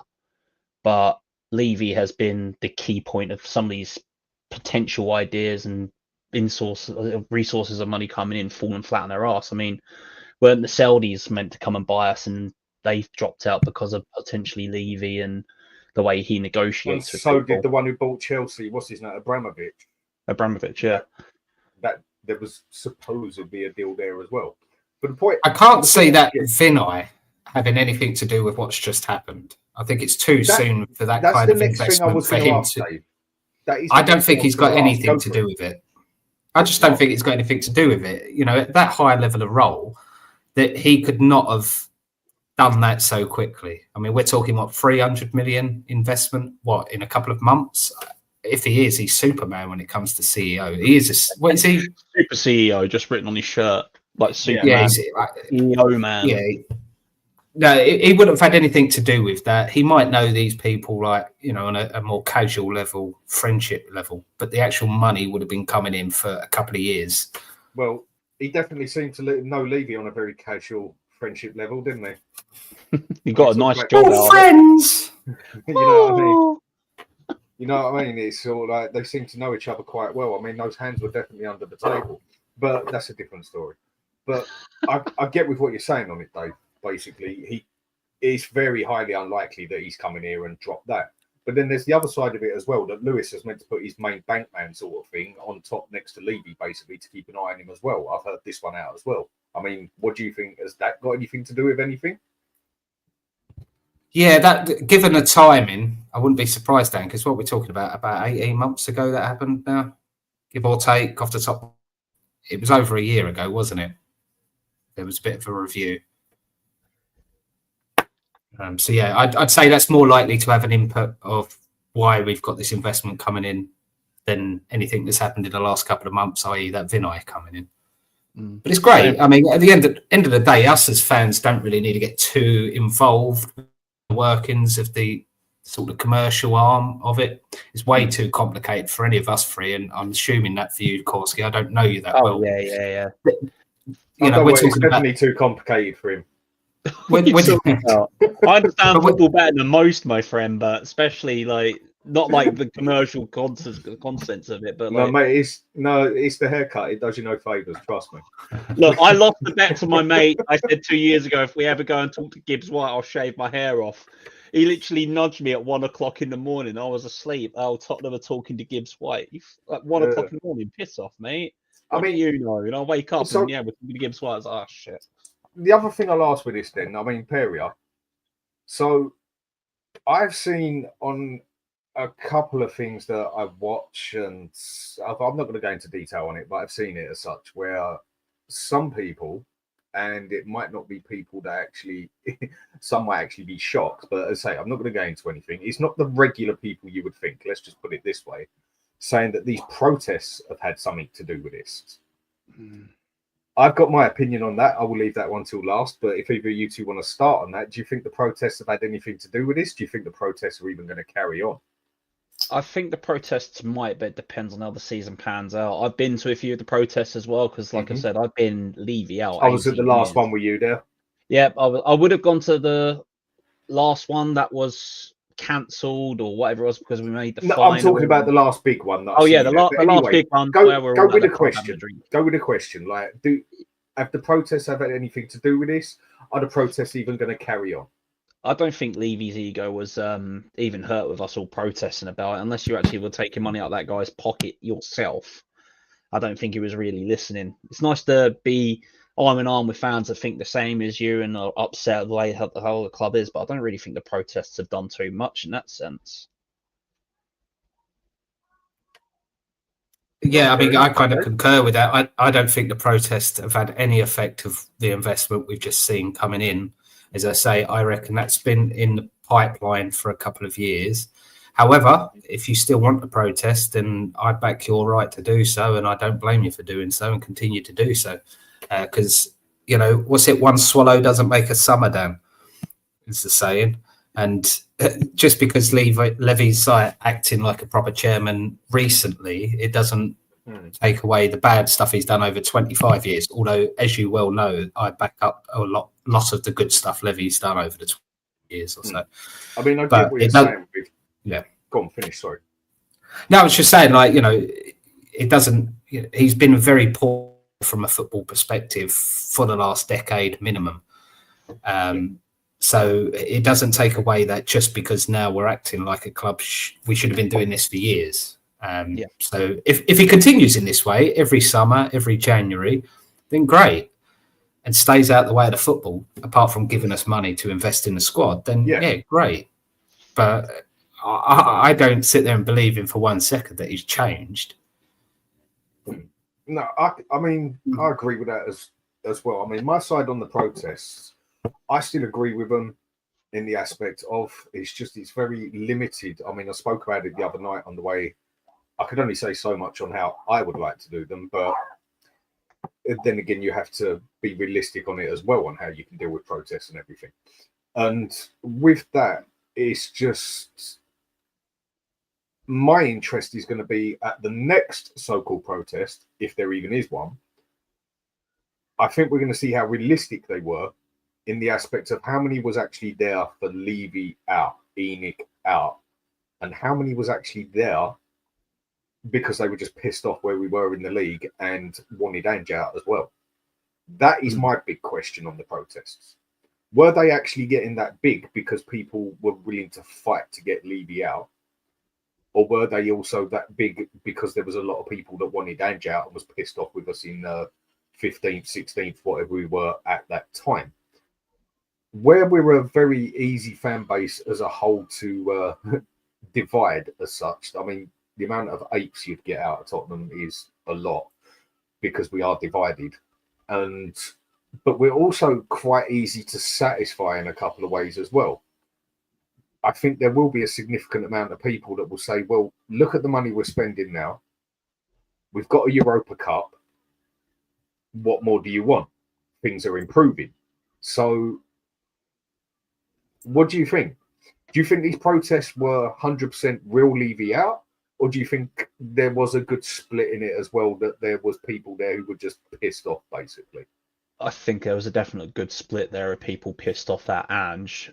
And I'm not dissing the protests, by the way. Yeah, I'm not dissing just the protests. trying to look the at atmospheres for those protests were great. You know, everybody was united. We were so adamant. But I like you, Dan. Along those terms of how many people were truly there for the Levy out protest that we were there for, or is it just because you were so pissed off and how piss poor our football's been over the last 2-3 years? Are you really there for that protest, or are you there to just chant and sing along with everybody? I mean, I heard a rumor the last protest, there's only a couple of hundred people there because we made the final of the Europa. I mean, if we're going to be...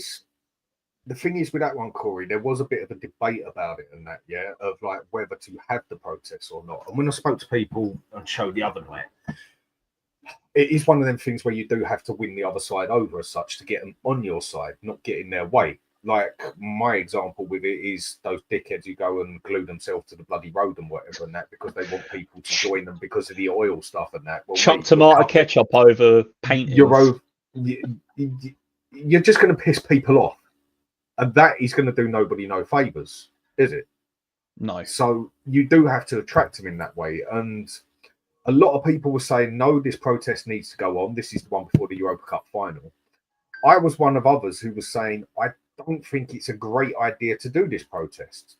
My reason was because if we'd have lost that final, one way or another, people would have turned around and said on there, basically, you protesters are the fault that we lost that final. You protesters got inside those players' heads too much. You protesters did this. That is why we lost that final. And that is why I didn't think it was a good idea to do the protest a week or so, or what was it, 2 weeks, whatever it was, week or two before the Europa final. Because if we would have lost it, the protesters would have got the blame for it. Even though we ain't got nothing to do with that, basically, and have no affection on the players on the pitch, and it obviously don't seem to piss off Daniel Levy that much either, but we would have still got the blame for it, in my opinion. And that's why I think it was a smarter idea to maybe leave that protest aside. But then other people, which I could totally understand their side as well, were more than willing to go head first on it and wanted, obviously, 2,500, 3,000 to turn up again. It's just I feel if we would have done that, it would have just made things very awkward on our side and give people almost ammunition to throw at us, even though it shouldn't give no ammunition. I mean, what do you two think on that one? Because that's where it seemed to die down from there, wasn't it? So I seem to think once we made the Europa Cup final, some of the noise about the protests did lose a bit of steam, a bit of traction. But especially not just that, the media coverage that these protests were getting back when they first were kicking off at the start of the year. You know, you had Sky Sports, BBC, all the top journos there reporting on it. I mean, there were a lot of people there at that very first protest, wasn't there, Dan? I mean, there was me, you, there was Phil P, there was quite a lot of us there that normally show our faces on the internet. And I think it was close to like 5,000, 6,000 people in that first protest. I went to the second protest and, you know. That many? I don't think it was that many. Come on. It's got to be close to that because it felt huge, the first one. I know that. I mean, one thing I can say with that, I mean, obviously, camera can lie as such, to an extent. It can, I mean, they say pictures don't lie. That is total bullshit. I mean, I've had a picture taken of me while I'm standing there. My wife didn't know the camera was being taken, just looking over at the table, and you've got another woman standing next to you that you didn't even bloody know it, and it looks like you're bloody eyeing her up. You're not. Pictures do lie. And But one thing I have done is where I've done door work and worked in big places like Ali Pali, stuff like that, and seen large amounts of people. I'm talking like anything between 8 and 10 and 11,000 people there. Yeah. But what I could see there, just working out on my own eye, and I'm not saying I've got this right as such, but I'm just going by a bit of experience I've got of seeing large amounts of people on the street, not in a stadium as such. There was not 6,000 people there. Maybe 2,000. Maybe you're pushing at 2.5, 3, but no way 6,000. I think that's a bit OTT. But go on, maybe it might be a bit OTT, but just my opinion. Just my opinion.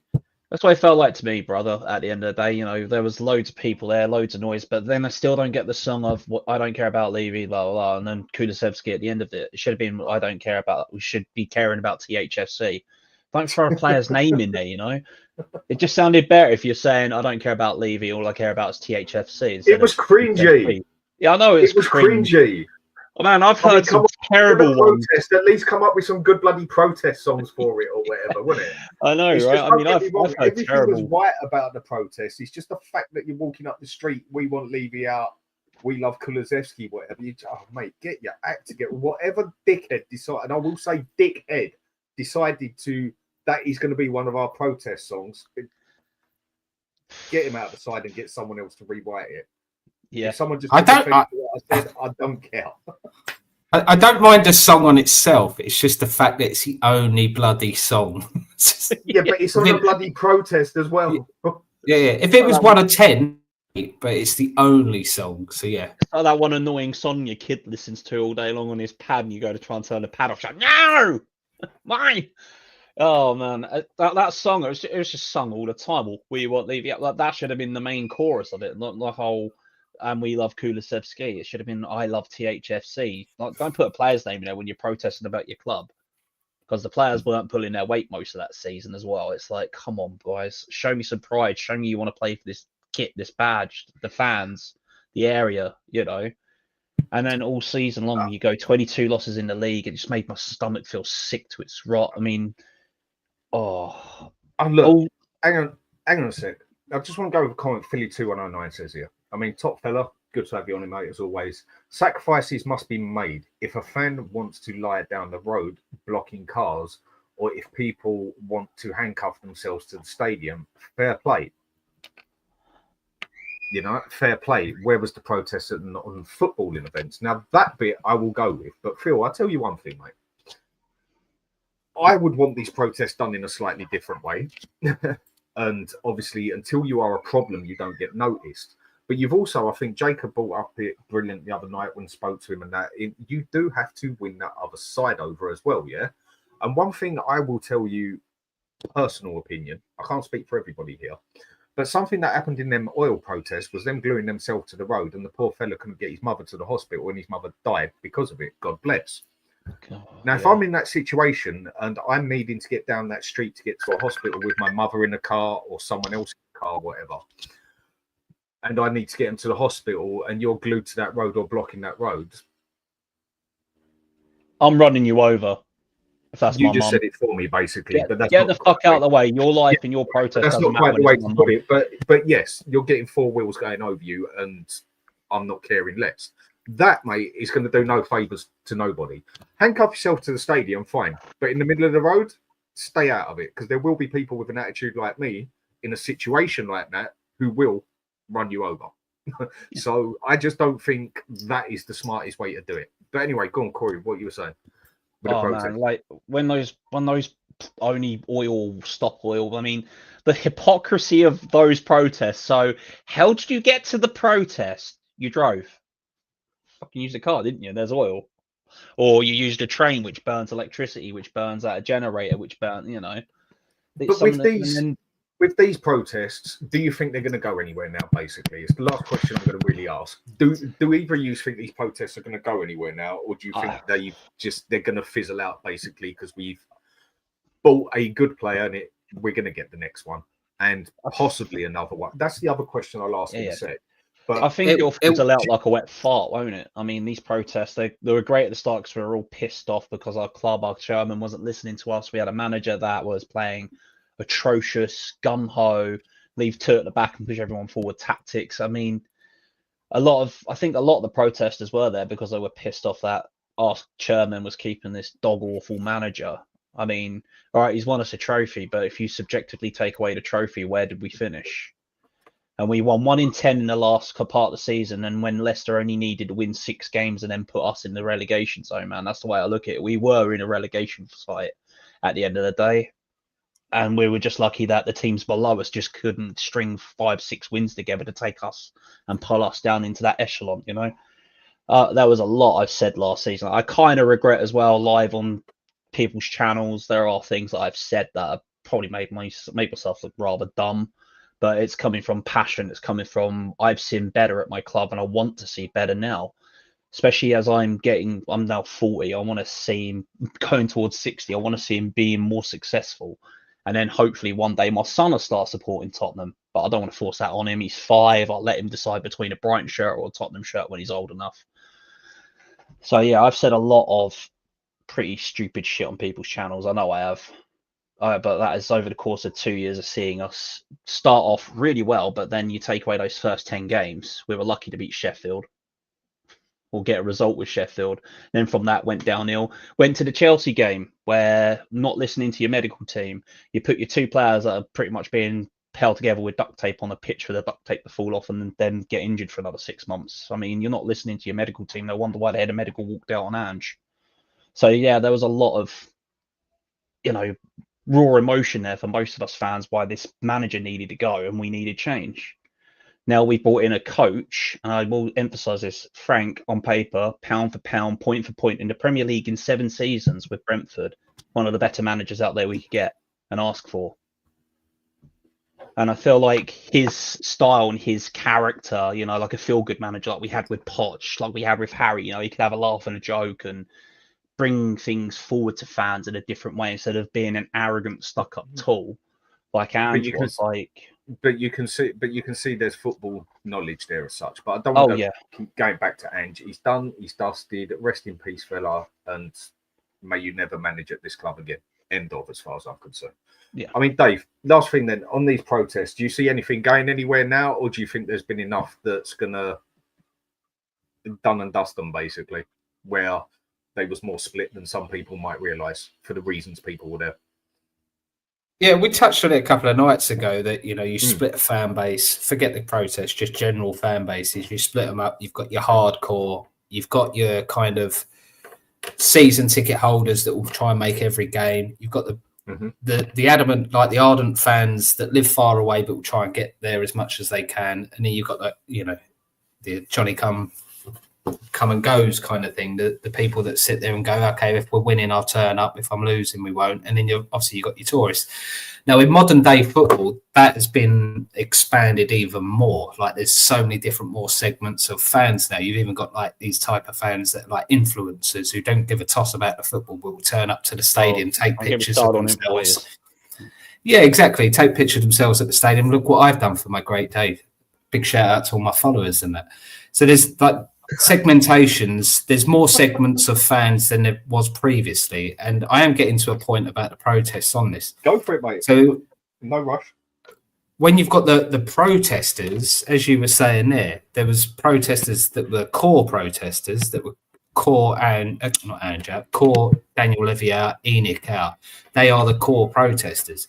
But the last couple of protests would have obviously sucked in those that were, I'm a bit 50-50 on the ownership, don't really care. But because the performances on the pitch have been so poor, I'm going to join these protests because I'm unhappy as well.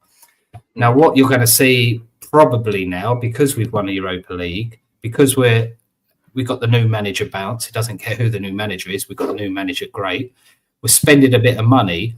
Those kind of 50-50 protesters are going to probably sit on the fence again. They're probably not going to be protesting because they're probably going to wait and see what's happening. But the ardent protesters, the people that hate Enoch, hate Daniel Levy to the core, they're not going to change their mind because they're not stupid enough to think anything's changed. Nothing's changed. Just because we're spending a little bit of money now doesn't mean anything has fundamentally changed. So they're still going to be unhappy and they're still going to do whatever they want to do. And I back up their right to do so. How to protest is a completely different. We touched on this the other day, Dan. I don't think sitting there chanting thousands of you going up the high road is going to do much. It's great that it's a start, but it's not going to do much fundamentally. 10,000 would be different, but it was no. Yeah, obviously the more there, but it's not really going to make much of an impact because the TV, okay, Sky Sports News might show a couple of clips of it, but the worldwide TV audience are not really going to see that. So then you've got to do something within the stadium itself. We've seen examples from other clubs where they don't turn up till the 20th minute, for example. So they see all the empty seats. Or it was a foreign club, I don't know who they were. They brought tennis balls and just chucked loads of tennis balls onto the pitch after about 10 minutes. In Spain. Because it stops the game of football. And it's just an impactful, non-violent way of getting that point across and it will be seen. My other thought on it is, even if that does happen, then you touched on it, Dan, you're going to start affecting the football. And that's something we don't really want to do. A bit like the Just Oil supporters, they're stopping everyday normal people. Therefore, they're not going to get them on side. If we start affecting our football, we're going to turn off a lot of, I say we, the protesters will turn off a lot of potential extra protesters by doing stuff that affects our football. So my point of view would be, okay, well, what does Daniel Levy like most? Money. How do you stop that? Turn up to a Beyonce concert, halfway through the concert, start doing Tottenham chants or start chucking beer over people or, just anything to disrupt that concert, because then that would become global and news. Nobody touched them, did they? Nobody touched that. Exactly. Obviously, everything I say, Dad, is non-violent, okay, and non-criminal. I know, don't worry. But disruption, stop, pull out the sound speed. Dave, this channel does not promote violence in any means. No, exactly, 100%. But likewise, you've got the go-kart anarchists, yes, but violence, no. You've got the go-kart track. Why don't you get like 20, 30 of you, go buy tickets to the go-kart track early in the day? Obviously, there's a full day of other people doing go-karting. Go round one lap, stop in the middle, handcuff yourself to the cars. That's a whole day of business that Daniel Levy's going to stop. Because obviously the rest of the cars, the people that brought their money, cannot go on there. Non-violent protest, but it affects Daniel Levy and it kicks him in where it matters most, which is the money. But that being said, you are right in going back to the very first point of why you're asking this question. Will it quieten down? I think it will quieten down because we've just won a cup. We just brought some players. But that's purely because of the 50-50 protesters will now go back to the other side of the fence. But we start the season off badly, they'll join back again because that's how fickle we all are as humans and as football fans. Yeah, but as football fans, we are probably the worst ones, bar Arsenal, basically, when it comes to sort of stuff like that. Right, I'm going to go have my dinner. I mean, Ben, thanks for coming on earlier. Corey, thanks for coming on. Dave, thanks for coming on. Hopefully, you're going to see you a lot more on here now, Dave, that you've got your yard sorted out and everything else, and you've finally got off your laptop and onto your PC. I'm just having to live with this bloody laptop at the moment, but in 5 days' time, thank God, I'm going to be home and out of Blackpool. And we'll be doing some more shows a lot more frequently, starting to get rolling into things. I must admit, one thing that has helped a lot is that I am actually looking forward to next season.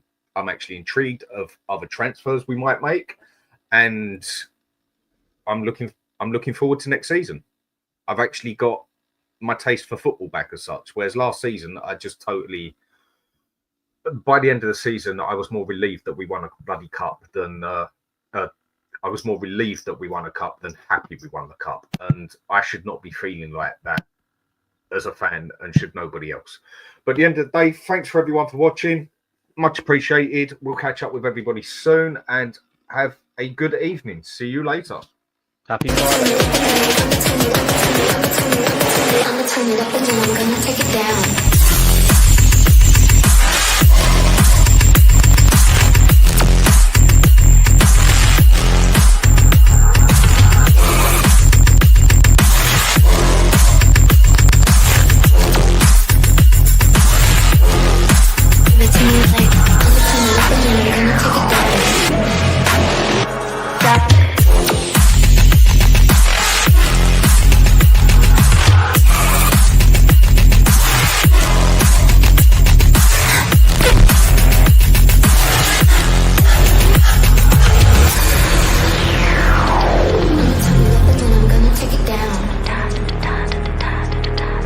Turn it up and then I'm gonna take it down.